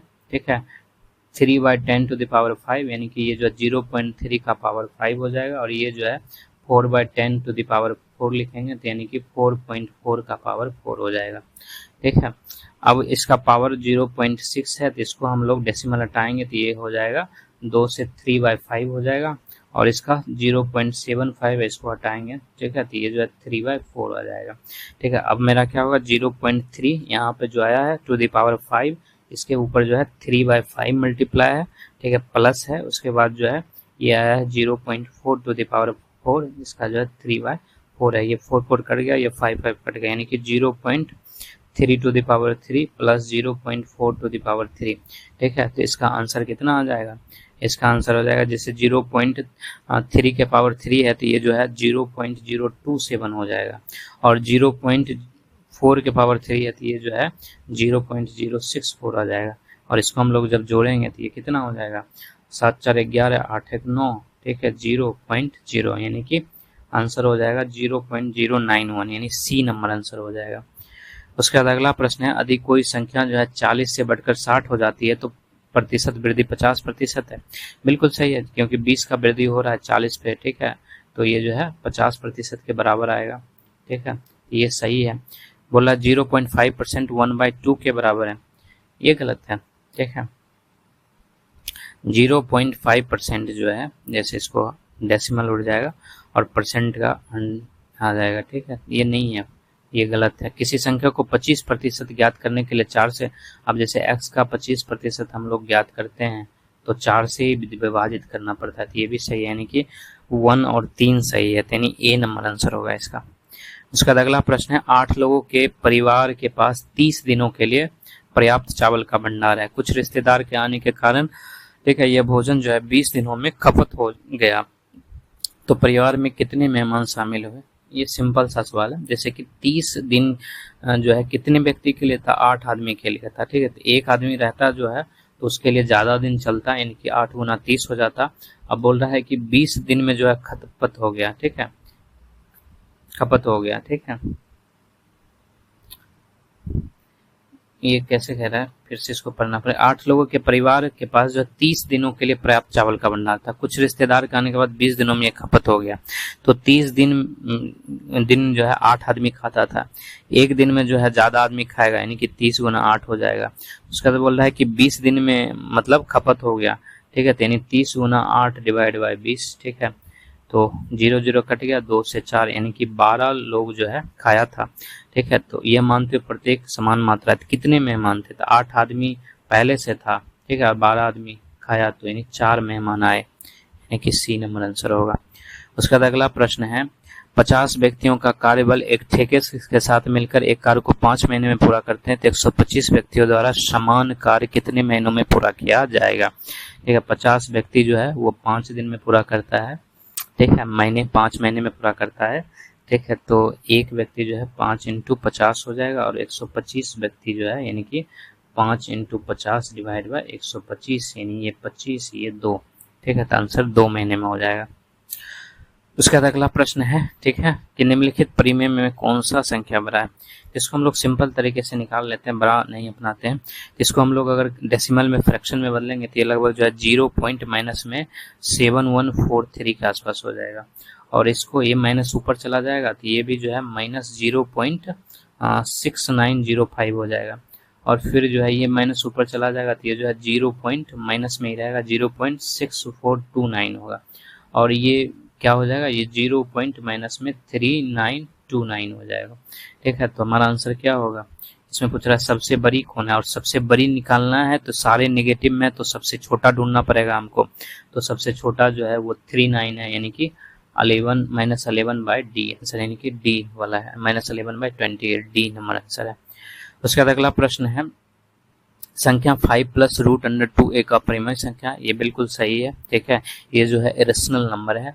उसके बाद बोल रहा है एक परिमेय संख्या और एक अपरिमेय संख्या का योगफल सदैव अपरिमेय, ये भी सही है, ये सदैव होता है, ठीक है, और दोनों एक दूसरे का कारण भी मिल रहा है, तो आंसर जो है, क्योंकि ये जो है परिमेय, ये अपरिमेय हो गया, और दोनों का योगफल जो है वो अपरिमेय ही होगा, तो कारण भी हो गया, तो आंसर जो है हमारा बी हो जाएगा। अगला प्रश्न देखते हैं, ठीक है, 119 नंबर, प्रति वर्ष कितने प्रतिशत साधारण ब्याज की दर से कोई धनराशि 8 वर्ष में दोगुनी हो जाएगी, ठीक है। तो सिंपल सा बात है, जो इंटरेस्ट रहेगा वो 2x - x रहेगा, यानी कि x, ठीक है, और SI क्या हो जाता है, PRT/100 हो जाएगा, ठीक है। तो इधर कितना हो जाएगा, इधर हो जाएगा x = जो है वो XR, और इधर बोल रहा है 8 वर्ष में दोगुनी हो जाएगी, यानी कि 100 हो जाएगी, ठीक है, और जो है ये R इधर जो है 100 चला जाएगा, और इधर जो है 8R हो जाएगा, R बराबर हो जाएगा 100/8, ठीक है, और 100/8 कितना हो जाएगा, 100/8 जो है ये 12.5% हो जाएगा, ठीक है, तो हमारा आंसर 12.5% होना चाहिए। 12.5% इसमें नहीं है, 12 यहाँ पे है, 12 यानी कि 12 सही 1/2% भी हो सकता है, ठीक है, क्योंकि इसका डेसिमल हटाएंगे तो वो पूर्णांक में आ जाएगा। तो आंसर जो है ए नंबर होगा। उसके बाद अगला प्रश्न है, हिमाक्षी ने 4 प्रति टॉफी के दर से जो है टॉफियां खरीदी। जैसे मान लेते हैं एक्स खरीदी तो 4 इंटू एक्स जो है 4x जो है उसके पैसे लगे होंगे, ठीक है। उसके बाद बोलते 5 रुपए प्रति टॉफी में उतनी ही टॉफियां खरीदे, यानी कि एक्स टॉफी जो है 5 रुपए के दर से खरीदती है, यानी 5x हो गया, ठीक है। फिर कहती है कि सबको एक टोकरी में मिला दिया, ठीक है। तो टॉफी तो मेरा x प्लस एक्स यानी कि 2x रहेगा। बोला कि उसको फिर जो है 4 रुपए प्रति टॉफी की दर से बेची, यानी 2x को 4 से बेची है, यानी 8x हो गया। तब बोल रहा है कि लाभ हुआ या हानि। पहले देखते हैं तो इसको 4x प्लस 5x खरीदने में लगा, यानी 9x जो है खरीदने में लगा, और ये बेच 8x में रही थी। ये तो तय हो गया कि हानि होगा। अब जो भी लाभ वाला है उसको हम लोग हटा देते हैं, ठीक है। अब सिर्फ हानि वाले रहेगा। हानि कितना का हो रहा है, x का हो रहा है, कितने पे हो रहा है, 9x पे हो रहा है, ठीक है। तो इसका प्रतिशत निकाल लेते हैं, x कट गया, यानी कि 100/9% का जो है इसका हानि हो रहा है, यानी आंसर ए हो जाएगा। उसके बाद जो है अगला प्रश्न है, यदि x और y एक के अतिरिक्त अन्य प्राकृतिक संख्याएं हैं तथा x y से बड़ी है, ठीक है, तो निम्नलिखित में कौन सी संख्या बड़ी होगी। हम इसको किसी को भी मान के निकाल सकते हैं, ठीक है, कोई भी प्राकृतिक संख्या। यहाँ पर जो है सीधी सी बात है, जो है एक्स वाई जो है ये सबसे बड़ी संख्या होती है, ठीक है। जैसे कि ये एक्स वाई हो जाएगा प्लस एक्स हो जाएगा, ठीक है, और ये जो है तो यहाँ पर एक्स वाई नहीं होगा, यहाँ पर एक्स वाई प्लस एक्स भी ऑप्शन में है, तो डी नंबर आंसर हो जाएगा, ठीक है, डी नंबर आंसर हो जाएगा। बोल रहा है कि एक के अतिरिक्त अन्य प्राकृतिक संख्या है, तो कोई भी संख्या लेंगे, जैसे कि 2 और 3 ले लें, ठीक है, और साथ में ये भी शर्त दिया है y जो है x से बड़ी है, तो उल्टा कर लेते हैं, यानी कि 3 और 2 कर लेते हैं। तो सबसे बड़ा क्या निकलेगा, एक तो सबसे बड़ा ये निकल सकता है 3 इंटू 2 6 हो जाएगा, लेकिन मेरे पास एक ऑप्शन और है यहाँ पर x मल्टीप्लाई y प्लस 1 का भी, ठीक है, तो ये आ जाएगा एक्स वाई प्लस एक्स, ठीक है। तो यहाँ पर जो है 6 प्लस एक्स यानी कि 3 हो जाता है, ठीक है, सॉरी 2 हो जाता है, यानी कि 8 हो जाता है, तो ये ज़्यादा बड़ा हो जाएगा, इसलिए डी नंबर आंसर होगा। और अगर ऐसा नहीं रहता ऑप्शन तो सिर्फ एक्स वाई होता, ठीक है, तो आंसर इसका डी हो जाएगा। उसके बाद अगला ऑप्शन है आवर्त दशमलव 0.122, इसको ऐसे बनाते हैं, इसको जो है पहले टोटल को एक्स मान लिया जाए, ठीक है, इसके बाद इसको 10 से मल्टीप्लाई कर दो, ठीक है, तो ये हो जाएगा कितना 1.22। उसके बाद जो है इसको 100 से हम लोग मल्टीप्लाई कर देते हैं, यानी 10 से और मल्टीप्लाई कर देते हैं, इधर 100x हो जाएगा, इधर जो है 12.222 हो जाएगा, ठीक है। फिर जो है 100x माइनस जो है 10x कर लेते हैं, ठीक है, ये ऊपर वाला इसके साथ माइनस होगा, तो ये हो जाएगा कितना, यानी कि 12.22 माइनस जो है 1.22, ठीक है, ये हो जाएगा इधर 90x, ठीक है, और उधर हो जाएगा ये, यानी दशमलव का सारा खत्म हो जाएगा और 12 में से 1 गया, यानी 11 बचा, x बराबर हो जाएगा 11/90, ठीक है। तो ये फ्रैक्शन में कितना आया, ये फ्रैक्शन में जो है 11/90 आया, यानी बी नंबर आंसर हो जाएगा इसका। उसके बाद अगला प्रश्न है, उस मापने वाली छड़ी की अधिकतम लंबाई ज्ञात कीजिए जिसका उपयोग जो है 48 मीटर, 72 मीटर, 96 मीटर और 120 मीटर की लंबाई में किया जाता है। तो हम लोग जो है इसका SCF निकाल देंगे, ठीक है, ऐसे इसका SCF जो है 12 आएगा, ठीक है, लेकिन बोल रहा है यहाँ पर अधिकतम लंबाई, ठीक है, तो हम लोग जो है इससे ऊपर भी जाते हैं, ठीक है, तो हम लोग देखते हैं ऑप्शन में कि 12 तो है, लेकिन हम इसको नहीं चुन सकते हैं, ठीक है, क्योंकि 24 से भी सब डिवाइड हो जाएगा, जैसे ये 24 दूना 48, 24 तिया 72, 24 चौक 96, 24 पंचे 120, यानी बी नंबर आंसर होगा इसका, ठीक है। उसके बाद अगला प्रश्न है, एक व्यक्ति के पास 25 साइकिल खरीदने के लिए पैसे हैं, ठीक है, जिनमें से प्रत्येक की कीमत 500 रुपए है, ठीक है, प्रत्येक की कीमत 500 यानी 25 साइकिल की कीमत जो है वो 12,500 हो गया। उसके बाद बोल रहे यदि प्रत्येक साइकिल की कीमत 125 रुपए अधिक हो तो वो कितनी साइकिल खरीदेगा, ठीक है, तो 500 रुपये कीमत थी, अब अधिक कर दिया 125 रुपये, यानी कि 625 रुपया दाम हो गया।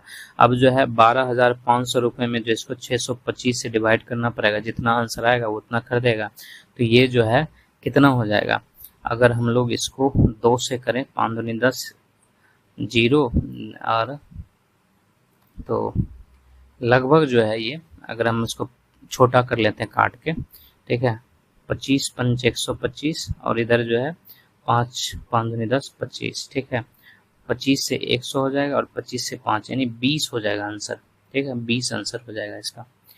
उसके बाद अगला प्रश्न है, यदि किसी संख्या को दोगुना किया जाए फिर उसमें 5 जोड़ा जाए तो परिणाम 21 आता है, मूल संख्या क्या है? ठीक है, तो बोल रहा है उसको किसी संख्या को दोगुना कर दिया जाए, उसके बाद जो परिणाम आ रहा है उसमें 5 जोड़ा जाए, ठीक है, तो परिणाम संख्या 21 आता है। ठीक है, 5 उधर जाएगा, 2x बराबर 16 हो जाएगा, तो x बराबर कितना होगा? 8 हो जाएगा। ठीक है, यानी 16/2 कितना होता है? 8 होता है। तो आंसर हमारा 8 यानी कि सी नंबर होगा। उसके बाद अगला प्रश्न है, ठीक है, KAB, ठीक है, इसमें 3 जो है घन दिए गए हैं और इधर M11K है, फिर B11P है। ये शायद इसमें 11 नहीं, ये H है, ठीक है, क्योंकि नीचे वाला में ये H दिख रहा है। ठीक है, जैसे कि हम लोग देखते हैं तो KBA है और इसमें K से शुरू करेंगे तो KMA है। ठीक है, ये तय है कि K का जो है अपोजिट डायरेक्शन H और M नहीं होगा। ठीक है, KBA और KMH, ठीक है, ये तय है कि K का अपोजिट डायरेक्शन जो है MH नहीं होगा और BA भी नहीं होगा। तो फिर उसके बाद बचता कौन है? उसके बाद बचता जो है सिर्फ P बचता है, तो इसका अपोजिट P हो गया K का। ठीक है, उसके बाद बोल रहा है उसके बाद इसमें जो है हम देखते हैं H का M नहीं हो सकता है। ठीक है, H का M नहीं हो सकता है, ठीक है, और H का P भी नहीं हो सकता है, तो फिर H का क्या होगा? H के लिए सिर्फ एक बचेगा, A बचेगा। ठीक है, और फिर B के लिए जो है सिर्फ एक M बचेगा, तो ये अपोजिट है। अब पूछ रहा है कि A के विपरीत कौन है, तो A के विपरीत हमारा H है, यानी आंसर H हो जाएगा। उसके बाद अगला है, ठीक है, निम्नलिखित प्रश्न में उत्तर आकृति ABCD है में से प्रश्न आकृति को सही दर्पण प्रतिबिंब का चयन कीजिए। दर्पण को रेखा AB के साथ रखा गया है। दर्पण को, यानी दर्पण जो है यहाँ ऊपर रखा गया है, इसका अपोजिट निकालना है, तो इसका अपोजिट जो है कुछ इस तरह से बनना चाहिए था। ठीक है, एक यहाँ पर है, लेकिन एरो जो है वो ऐसा ही रह जाएगा। ठीक है, इसमें नहीं दिया हुआ, ये तीनों तो बिल्कुल भी नहीं होगा, है ना, ये तीनों बिल्कुल भी नहीं होगा, सिर्फ ये होता। ठीक है, लेकिन इसमें भी एरो गलत दिया है, तो इसके जो है आंसर चारों में से कोई नहीं होगा। उसके बाद अगला प्रश्न है, यदि कोई घड़ी 1 बजे एक बार, 2 बजे 2 बार और इसी तरह आगे जो है बजती रहे तो एक दिन में वो कितनी बार बजेगी? ठीक है, एक दिन में वो कितनी बार बजेगी? ठीक, तो हम लोग ऐसे कर सकते हैं, ठीक है, कि एक दिन में वो एक बार बजा, ठीक है, 1 बजे जो एक बार बजा, 2 बजे 2 बार बजा, इसी तरह 3 बजे 3, और करते करते जो है ये आगे बजती रहे, और एक दिन में, यानी दिन सिर्फ बोल रहा है, यानी कि 12 घंटे में कितना बजेगा? ठीक है, इसको हम लोग उस तरह से निकाल सकते हैं। ठीक है, तो उस हिसाब से कितना हो जाएगा? पहला पद जो है यानी कि 12 हो गया, ठीक है, n/2 इंटू जो है 2a प्लस जो है n-1 इंटू d, ठीक है, यानी 1, यानी कि हो जाएगा 6 इंटू 2 प्लस 11, यानी कि 6 इंटू 13, यानी कि 78। ठीक है, और 78 दूना जो है 156। ठीक है, ठीक, दिन रात मिला के होगा तो 156 हो जाएगा, और सिर्फ दिन की बातें होंगी। ठीक है, how many times it strike a day, और एक दिन में जो है 24 घंटे होते हैं, तो यानी 156 आंसर हो जाएगा। ठीक, नहीं 156 नहीं होगा, ठीक है, क्योंकि उधर संख्या आगे बढ़ती रहेगी, 13 14 से लेकर 24 जाएगा। ठीक है, और ये भी जो है 12 इधर हो जाएंगे, 12 पद है, ठीक है, इंटू 2a, ठीक है, यानी कि 26 हो जाएगा, और n-1 इंटू डी, ठीक है, तो यानी कि 12 माइनस 1, डी जो है 1 का ही अंतर है यहाँ भी। ठीक है, तो 6 और जो 26 है, ठीक है, ये मल्टीप्लाई हो जाएगा, 26 प्लस जो है यानी 11, ठीक है, यानी कि 7 3 इंटू 6, ठीक है, 36 18 19, ठीक है, और 78, ये कितना हो जाएगा? 16 9 7 16 17 2, यानी 300 के आसपास एक आंसर आ सकता है, यानी आंसर जो है हम लोग डी लगाएंगे। ठीक है, अब अगर ये जो क्लॉक को हम लोग जो है अगर 12 घंटे वाला माने, ठीक है, 12 घंटे वाला माने, तब हमारा जो आंसर, इसका आंसर जो है 156 होगा। ठीक है, इसका आंसर कंफर्म जो है 156 होगा, क्योंकि इसलिए आंसर 156 होगा, इसलिए आंसर 156 होगा क्योंकि घड़ी में जो है, ठीक है, घड़ी में 1 से लेकर 12 बजेंगे, फिर जो है वो वापस से रिटर्न होके 1 से 12 बजने लगेगा, और 1 से 12 तक मेरा योग जो है 78 हो जाता है। 1 से 12 तक हमारा योग जो है 78 हो जाता है, फिर वहां से आगे 1 से 12 होगा तो वो भी 78 होगा, यानी 78 प्लस 78 कितना हो जाएगा, 156 हो जाएगा। तो आंसर बी होगा। ठीक है, तो मैं 24 घंटे वाले से कर रहा था, तो वहां से नहीं, यानी कि यहाँ पर जो है 12 घंटे वाली घड़ी से लेना पड़ेगा। ठीक है, उसके बाद जो है अगला प्रश्न है, ठीक है, हम लोगों को मिसिंग नंबर फाइंड करना है। ठीक, मिसिंग नंबर फाइंड करना है। ठीक, तो 28 और 28 इधर जो है 24, इसको हम लोग जो है बाद में करते हैं। ठीक है, पहले आगे कर लेते हैं। मुकेश को स्पष्ट रूप से याद है कि उसके पिता का जन्म 5 मार्च के बाद और 19 मार्च से पहले हुआ था। तो 5 मार्च के बाद और 19 मार्च से पहले हुआ था, यानी कि इसका जन्म जो है 16, 17 और 18 हो सकता है उसके पिता का जन्म। उसके बाद कह रहा है उसकी बहन को याद है कि उसके पिता का जन्म जो है 17 मार्च से 21 मार्च के बीच में हुआ था, यानी कि 18, 19 और 20 को हुआ होगा। ठीक है, और उसकी माँ को क्या याद है कि उनका जन्म जो है 16 मार्च के बाद और 20 मार्च से पहले हुआ, यानी कि 17, 18, 19 को हुआ होगा। अब तीनों में जो कॉमन है वही उसके पिताजी का जन्मदिन है। ठीक है, तो इसमें जो है 18 भी है, इसमें 18, यानी 18 जो है तीनों में है, तो हमारा आंसर 18 यानी ए नंबर आंसर हो जाएगा। उसके बाद जो है हम बोल रहा है कि कौन सा समान अक्षर पैटर्न का अनुसरण करता है। तो इसमें हम लोग अल्फाबेट से देखें तो वहां से नहीं हुआ, जैसे कि ये कॉन्सोनेंट है, ठीक है, यानी व्यंजन, और ये वॉवेल है, फिर ये कॉन्सोनेंट, ये वॉवेल हो जाएगा। ठीक है, ये कॉन्सोनेंट, ये वॉवेल, जैसे ए, आई, ई, ओ, यू, ये सारे वॉवेल हैं, बाकी सारे कॉन्सोनेंट है। तो ये जो है कॉन्सोनेंट, ये भी वॉवेल हो जाएगा। ये जो है कॉन्सोनेंट, ये वॉवेल, ये कॉन्सोनेंट और ये वॉवेल हो जाएगा। ठीक है, ये कॉन्सोनेंट है, ये वॉवेल है। ठीक है, एन जो है कॉन्सोनेंट, डी भी कॉन्सोनेंट हो गया, तो ये गलत है, बॉन्ड हो जाएगा हमारा आंसर। अगला प्रश्न है कि 5 व्यक्तियों की समूह की औसत आयु जो है 40 वर्ष है। ठीक है, तो यानी कि कुल आयु जो है 200 वर्ष हो गया। एक छठा व्यक्ति समूह में शामिल हो जाता है।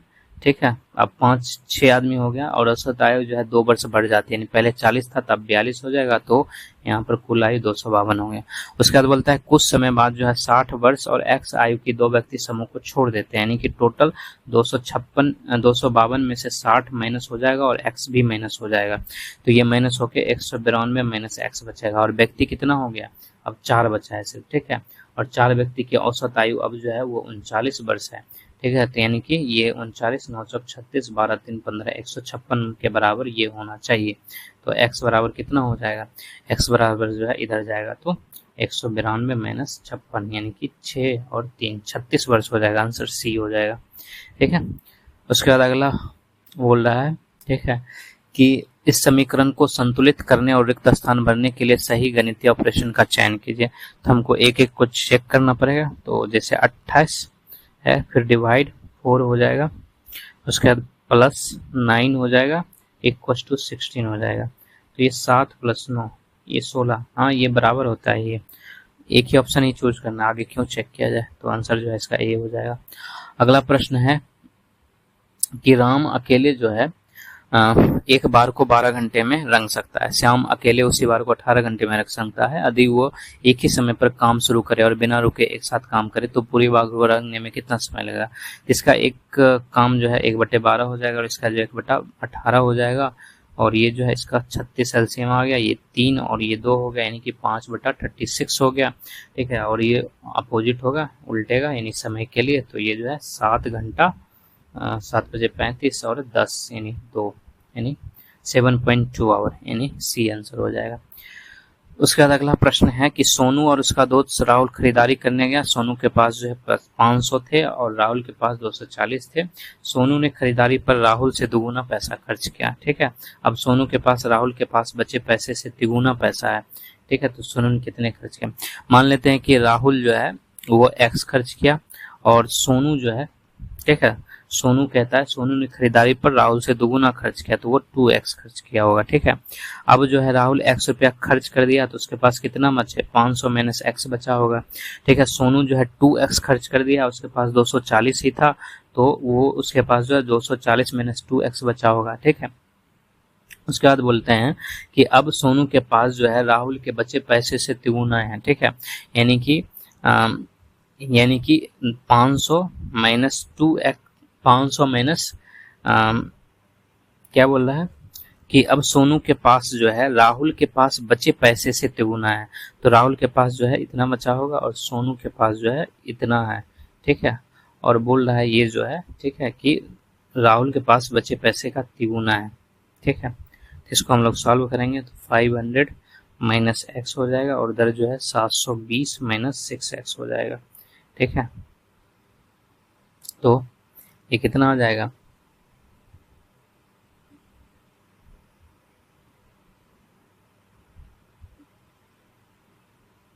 सोनू के पास राहुल के पास बचे पैसे से तिगुना है, तो इधर 500 माइनस 720, इधर जो है माइनस 5x।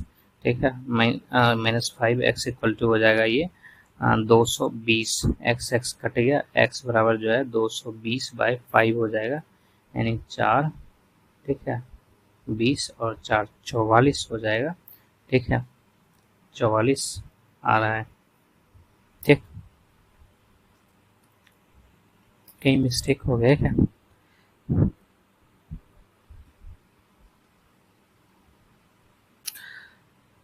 राहुल के पास x था, सोनू जो है 2x, इसका आंसर ए होगा। ठीक है, 2x हो गया। राहुल उसके बाद बोल रहा है सोनू के पास 500 रुपए थे। ठीक है, उसके बाद राहुल के पास 240 रुपए थे। सोनू ने खरीदारी पर राहुल से दुगुना पैसा खर्च किया। ठीक है, तो अब राहुल के पास जो है सोनू के पास राहुल से के पास बचे पैसे से दुगुना है।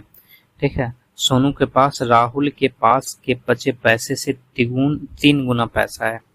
ठीक है, सोनू के पास राहुल के पास बचा कितना पैसा है? 500 माइनस एक्स। ठीक है, और 3 गुना पैसा जो है उसका हो जाएगा। ठीक है, इसको हम लोग माइनस करेंगे 240 और 44 पंचे आ जाता है। ठीक है, तो यहाँ पर जो है 500 माइनस 2x हो जाएगा। ठीक है, और ये जो है बराबर हो जाएगा 3 इंटू 240 माइनस एक्स के। ठीक है, यहाँ पे ठीक, तो इसको हम लोग सॉल्व करेंगे तो 500 माइनस 2x इक्वल टू जो है 720 माइनस 3x हो जाएगा। अब जो है x बराबर जो है ये 720 माइनस 500 हो गया, तो ये जो है 220 हुआ। ठीक है, तो इधर हो जाएगा कितना?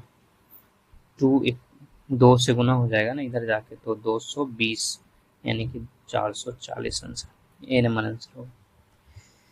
उसके बाद अगला प्रश्न है, निम्नलिखित प्रश्न में दिए गए विकल्पों में वो संख्या चुनिए जिसे प्रश्न चिन्ह के स्थान पर रखा जा सकता है। ठीक, इसको भी हम लोग रहने देते हैं। ठीक है, क्योंकि इसमें कोई पैटर्न जो है पता नहीं चल रहा है। ठीक है, इसमें कोई पैटर्न पता नहीं चल रहा है। उसके बाद अगला प्रश्न है, ठीक है, कि भूतल से प्रथम तल पर जाने के लिए 7 सीढ़ी हैं। तो भूतल से जाने के लिए प्रथम तल पर जो है 7 सीढ़ी है, 1 2 3 4 5 6 7। ठीक है, और बोलता है हर पहली सीढ़ी को 1, दूसरी सीढ़ी को 2 और इसी क्रम में लिखा है 3 4 5 6 7। उसके बाद बोलता है कि पी क्यू आर एस 4 व्यक्ति हैं, यदि कोई 2 व्यक्ति एक ही सीढ़ी पर नहीं हो सकता है। ठीक है, तो पी आर से 2 सीढ़ी नीचा है। ठीक है, जैसे यहाँ पी मान लेते हैं तो आर जो है यहाँ हो जाएगा 2 सीढ़ी नीचा। ठीक है, उसके बाद बोल रहा है क्यू एस के बगल वाली सीढ़ी पर है। क्यू जो है एस के बगल और आर एस से 2 सीढ़ी नीचा है, तो यहाँ एस देना पड़ेगा, यहाँ क्यू देना पड़ेगा। पी पहली सीढ़ी पर खड़ा है, तो निम्नलिखित में कौन सा सही आंसर है? आर चौथी सीढ़ी पर खड़ा है, हाँ आर जो चौथी सीढ़ी, ये आंसर हो जाएगा। उसके बाद अगला प्रश्न है, A B C D E जो है बेंच पे बैठे हुए हैं। ठीक है, 1 2 3 4 5, ठीक है। उसके बाद बोल रहा है सी डी के बगल में बैठा हुआ है, ठीक है। डी ई के साथ नहीं बैठा हुआ है, ई बेंच के बाएं छोर पे बैठा हुआ है। किसी एक को हमको पकड़ना था तो वो ई मिल गया, ई जो है वो बाएं छोर पे है। उसके बाद बोल रहा है सी जो है दाएं से तीसरे स्थान पे, दाएं से तीसरे स्थान पे यहाँ जो है सी है, ठीक है। बी जो है ए के दाएं है, ठीक है, बी जो है ए के दाएं है, लेकिन सी जो है सी डी के बगल में है, तो डी हमारा यहाँ हो जाएगा। उसके बाद बोल रहा है बी ए के दाएं है, ठीक है, और डी ई के साथ नहीं है, तो यहाँ पर डी नहीं आ सकता, तो डी यहाँ पे आ चुका है, ठीक है। उसके बाद ई जो है बाएं छोर पर है, ठीक है, तो यहाँ पर जो है बी आ जाएगा और यहाँ पर ए हो जाएगा, ठीक है, यहाँ पर बी आ जाएगा। तो हमारा आंसर क्या हो जाएगा, ए किस स्थान पर बैठा है, तो ए जो है ई और सी के बीच में बैठा हुआ है, सी नंबर आंसर हो जाएगा। उसके बाद अगला प्रश्न है नीचे दिए गए श्रृंखला में प्रश्नवाचक चिन्ह का मान ज्ञात कीजिए, ठीक है। 5 11 23 47 55, इसमें जो है 2 + 1 का डिफरेंस, जैसे कि 5 × 2 जो है 10 हो गया, +1 जो है 11 हो गया, 11 × 2 जो है 22 हो गया, +1 जो है 23 हो गया। इसी तरह 23 × 2 + 1 जो है ये 46 + 1 यानी 47 हो गया। 47 × 2 जो है और +1 जो है वो 95 हो गया। अब 95 × 2, ठीक है, कितना, 5 दूनी 10, 18 1 19 +1 है यानी कि 191 हो जाएगा, यानी सी नंबर आंसर होगा, ठीक है। अगला बोल रहा है यदि आकाश को समुद्र कहा, ठीक है, समुद्र को जल कहा, जल को वायु कहा, ठीक है, वायु को बादल कहा और बादल को पता नहीं क्या कहा जाए, ठीक है, बादल को नदी कहा है, ठीक है, यहाँ पे इंग्लिश में लिखा हुआ है नदी कहा, ठीक है। तो प्यास लगने पर हम क्या पीते हैं, प्यास लगने पर हम जो है पानी पीते हैं, और पानी को क्या कहा जा रहा है, समुद्र को जल कहा जा रहा है, जल को वायु कहा जा रहा है, ठीक है। तो हमारा आंसर वायु हो जाएगा, सी। कितने, अभी 10 और बचे हैं ना। उसके बाद अगला है कि निम्नलिखित प्रश्न में पहले और दूसरे शब्दों का आपस में एक निश्चित संबंध है, ठीक है। दिए गए 4 विकल्प में उस विकल्प को अपने उत्तर के रूप में चुनिए जो तीसरे और चौथे शब्द के बीच समान संबंध रखता है।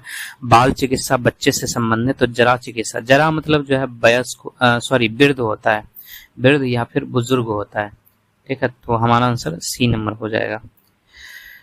उसके बाद बोलता है अधिकूट भाषा में जो है CEGI को DHLP लिखा जाए, ठीक है, और KSE को किस प्रकार लिखा जाए, जैसे कि C को D लिखा है, ठीक है, तो K को जो है L लिखेगा, JKL, ठीक है।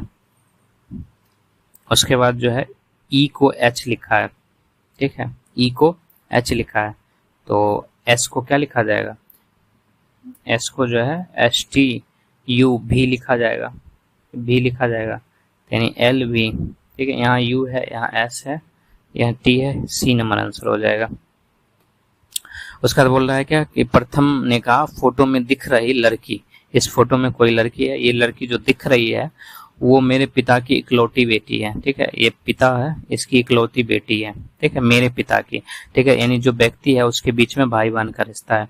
उसके बाद बोल रहा है इकलौते पिता के इकलौते ये जो है पूरा पढ़ना पड़ेगा इसको। बोला फोटो में दिख रही लड़की जो है मेरे पिता के इकलौते बेटे की पत्नी की इकलौती बेटी है, यानी कि इसके पिता है, ठीक है, फिर इसका एक कोई बेटा है, फिर उसकी कोई पत्नी है, ठीक है, फिर जो है इसकी इकलौती बेटी है, ठीक है। ये जो है यानी ये जो डी है ये यहाँ फोटो में है, ठीक है। तो बोल रहा है प्रथम से उसका किस प्रकार संबंध है, तो ये जो है इसकी माँ हो गई, ठीक है, ये इसके पिताजी हो गए, तो ये जो है दादा हो गया, ठीक है, दादा हो गया, ठीक है। और यहाँ पर जो आदमी दिख रहा है प्रथम जो है, ठीक है, वो इसको पिता बोल रहा है, ठीक है, तो ये इसका भाई हो गया, यानी भतीजी का रिश्ता हो गया, यानी कि डी नंबर आंसर होगा। उसके बाद है लड़कों की एक पंक्ति में यदि ए जो है बाईं से 10वें स्थान पर है, ठीक है, ए जो है बाएं से 10वें स्थान पर है, ठीक है। उसके बाद बोल रहा है बी दाएं से 9वें स्थान पर है, मान लेते बी यहाँ है और ये जो है 9वें स्थान पर है, ठीक है, अपना स्थान बदल ले, ठीक है। अब जो है बी यहाँ आ गया, ए यहाँ आ गया, तो ए बाएं से 15वें स्थान पर, यहाँ जो है 15 आ जाता है। अगर यहाँ तक 15 है तो इधर 9 है, 15 + 9 जो है 23 हो गया, ठीक है, आंसर सी हो जाएगा। 15 + 9 जो है 24 और इधर 9 नहीं होगा, ये 9वें स्थान पर तो 1 घटेगा, यानी 8, यानी 23 हो जाएगा आंसर। ठीक है, 24 नहीं 23 होगा। उसके बाद अगला प्रश्न है, ठीक है, 2 पासे एक साथ फेंके जाते हैं, इसकी क्या प्रयोक्ता है कि पहला पासा दूसरे से बड़ा हो। ठीक है, अब जैसे कि पहला फेंका गया, उसमें 2 आया, तो उसके पास कितने हैं, 2 और 1 का हो सकता है, यानी 1 है चांस। अगर 3 आएगा, ठीक है, तो 3 1 3 2, ठीक है, यानी 2 चांस होगा, क्योंकि 3 3 बराबर हो जाएगा, और हम लोगों को बड़ा बोल रहा है सिर्फ।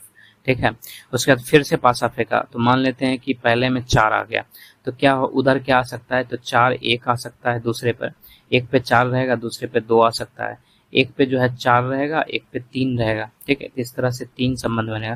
तो मतलब जितना संख्या फेज में आ रहा है उससे छोटा जो है मतलब प्रयोक्ता बन रहा है, यानी कि अगर 5 आएगा तो 4 बनेगा, और 6 आएगा तो 5 बनेगा। ठीक है, तो कुल कितने बन रहे हैं, ठीक है, तो 3 3 6 4 10 5 15 बन रहे हैं, और टोटल 2 पासे फेंके जा रहे थे, एक में 6 एक में 6, यानी कि 6 × 6 यानी कि 36 टोटल हो गया, और उसमें 15 आ रहा है, यानी कि 15/36 हो गया। ठीक है, इसको 3 से काटेंगे तो 5/12, ठीक है, 5/12 हो जाएगा, यानी डी आंसर हो जाएगा। उसके बाद अगला है, देखें कि निम्नलिखित आकृति में कितने त्रिभुज हैं। तो इसमें जैसे कि देखा जाए तो इसमें जो है 8 जो है, 1 2 3 4 5 6 7 8, ठीक है, 1 2 3 4 5 6 7 8, 8 जो है छोटा वाला आ रहा है। ठीक है, उसके बाद जो है 4 जो है वो 2 छोटा से बना हुआ आ जाएगा। ठीक, उसके बाद जो है 2 बड़ा आ जाएगा। उसके बाद जो है 1 जो है सबसे बड़ा आएगा। ठीक है, ये 1 आएगा, तो कितना 12 2 14 1 15 आंसर हो जाएगा डी नंबर। उसके बाद अगला प्रश्न है, निम्नलिखित में दी गई 4 आकृतियों में एक आकृति का चयन कीजिए जो प्रश्न आकृति के उस रिक्त स्थान के पैटर्न को पूरा करे। ठीक है, जैसे कि ये लाइन जो है पूरा यहाँ आ रहा है, तो ये लाइन ऐसे जाना चाहिए था। ठीक है, फिर जो है ये लाइन ऐसे आ रहा है। ठीक है, और ये लाइन जो है ऐसे हो जाएगा। ठीक है, तो यहाँ से ऐसे लाइन हो जाएगा। ठीक है, देखो ये तो नहीं होगा बिल्कुल, क्योंकि ये इधर घुमा हुआ है, ये इधर घुमा हुआ है, ये भी नहीं होगा। ठीक है, क्योंकि इधर घुमा हुआ आएगा। ठीक है, तो ये भी नहीं हो सकता है। ठीक है, तो आंसर सिर्फ बी बचता है, तो हम लोग बी को टिक कर सकते हैं, हालांकि देखना पड़ेगा कि मतलब क्या होगा। ठीक, उसके बाद अगला प्रश्न है कि चित्र और निम्नलिखित कथनों पर विचार कीजिए और नीचे पूछे गए प्रश्नों का उत्तर दीजिए। पहला बोल रहा है आयत जो है वो सॉफ्टवेयर कर्मचारी को दर्शाता है, यानी कि ये जो है ये सॉफ्टवेयर कर्मचारी को दर्शा रहा है। ठीक है, उसके बाद त्रिभुज जो है ग्रामीण लोगों को दर्शा रहा है, वृत्त जो है स्नातकोत्तर को दर्शा रहा है। ठीक है, और वर्ग जो है पीयू को दर्शा रहा है। पूछ रहा है सभी सॉफ्टवेयर कर्मचारी स्नातकोत्तर हैं।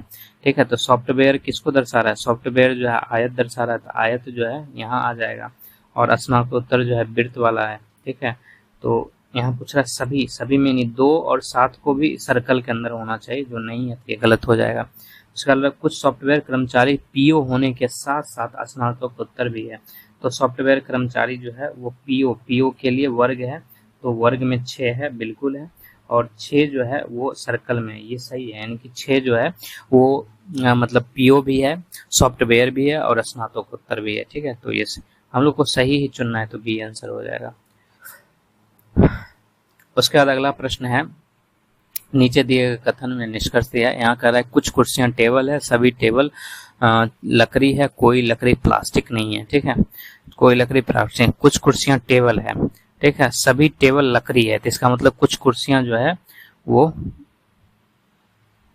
ये गायब क्यों हो जा रहा है, कुछ कुर्सियां जो है टेबल है, सभी टेबल लकड़ी है, यानी कि कुछ कुर्सियां जो है वो लकड़ी है, ये सही है बिल्कुल, क्योंकि सारे टेबल को ही लकड़ी कर दिया तो कुर्सी उसी के अंदर आ गया, तो लकड़ी हो जाएगा। उसके बाद बोल रहा है कोई टेबल प्लास्टिक नहीं है, यानी कि सभी टेबल लकड़ी है, कोई लकड़ी प्लास्टिक नहीं है, तो ये तो कोई भी टेबल जो है प्लास्टिक नहीं है, ये भी सही हो रहा है। ठीक है, तो एक और दोनों अनुसरण हो रहे हैं, सी आंसर हो जाएगा। उसके बाद जो है हम लोगों का आखिरी सवाल है, दो विमान एक ही हवाई अड्डे से उड़ान भरते हैं। ए जो है 20 किलोमीटर दक्षिण की ओर उड़ता है, ठीक है। अब यहाँ से जो है ए जो है वो दक्षिण की ओर जो है 20 किलोमीटर गया है, ठीक है। उसके बाद बी जो है 35 किलोमीटर पूर्व की ओर गया, पेन बदल के पूर्व की ओर हम लोग चलते हैं 35 किलोमीटर, ठीक है। उसके बाद बोल रहा है फिर वह दक्षिण की ओर मुड़ गया, तो यहाँ से बी जो है दक्षिण की ओर मिल के 45 किलोमीटर चला गया, ठीक है। फिर वो दाईं ओर मुड़ा और 35 किलोमीटर चला, ऊपर भी 35 है तो ये लगभग जो है यहाँ बराबर आ जाएगा, ठीक है। यहाँ 35 किलोमीटर चला, ठीक है, ऊपर बराबर नीचे बराबर है। अब बोल रहा है वो ए के सापेक्ष बी कहाँ है, तो बी यहाँ है, तो ए जो है एक दक्षिण में है, और कितना दक्षिण में है, ये जो 25 किलोमीटर, ठीक है, साउथ में हो जाएगा, ठीक है। तो ए आंसर हो जाएगा, ठीक। तो हम लोगों का बस ये आखिरी प्रश्न था, ठीक है। अब इसमें जो प्रश्न रह गया था, ठीक है, हम लोग उस प्रश्न को एक बार देख लेते हैं। एक रीजनिंग हम लोग ने, ये वाला प्रश्न था, ठीक है। इस प्रश्न पे कैसे लगाया जाए दिमाग, ठीक है, इसको हम लोग छोड़ देते हैं, रहने देते हैं, ठीक है, क्योंकि टाइम जाएगा और ज़्यादा देर लंबा हो जाएगा, ठीक है। तो इसको रहने देते हैं, बाकी सारा प्रश्न जो है वो सॉल्व हो गया है, ठीक है, और लगभग 1.5 घंटा हो गए हैं, ठीक है। आप लोग मिलाइए और देखिए कि कितना आ रहा है।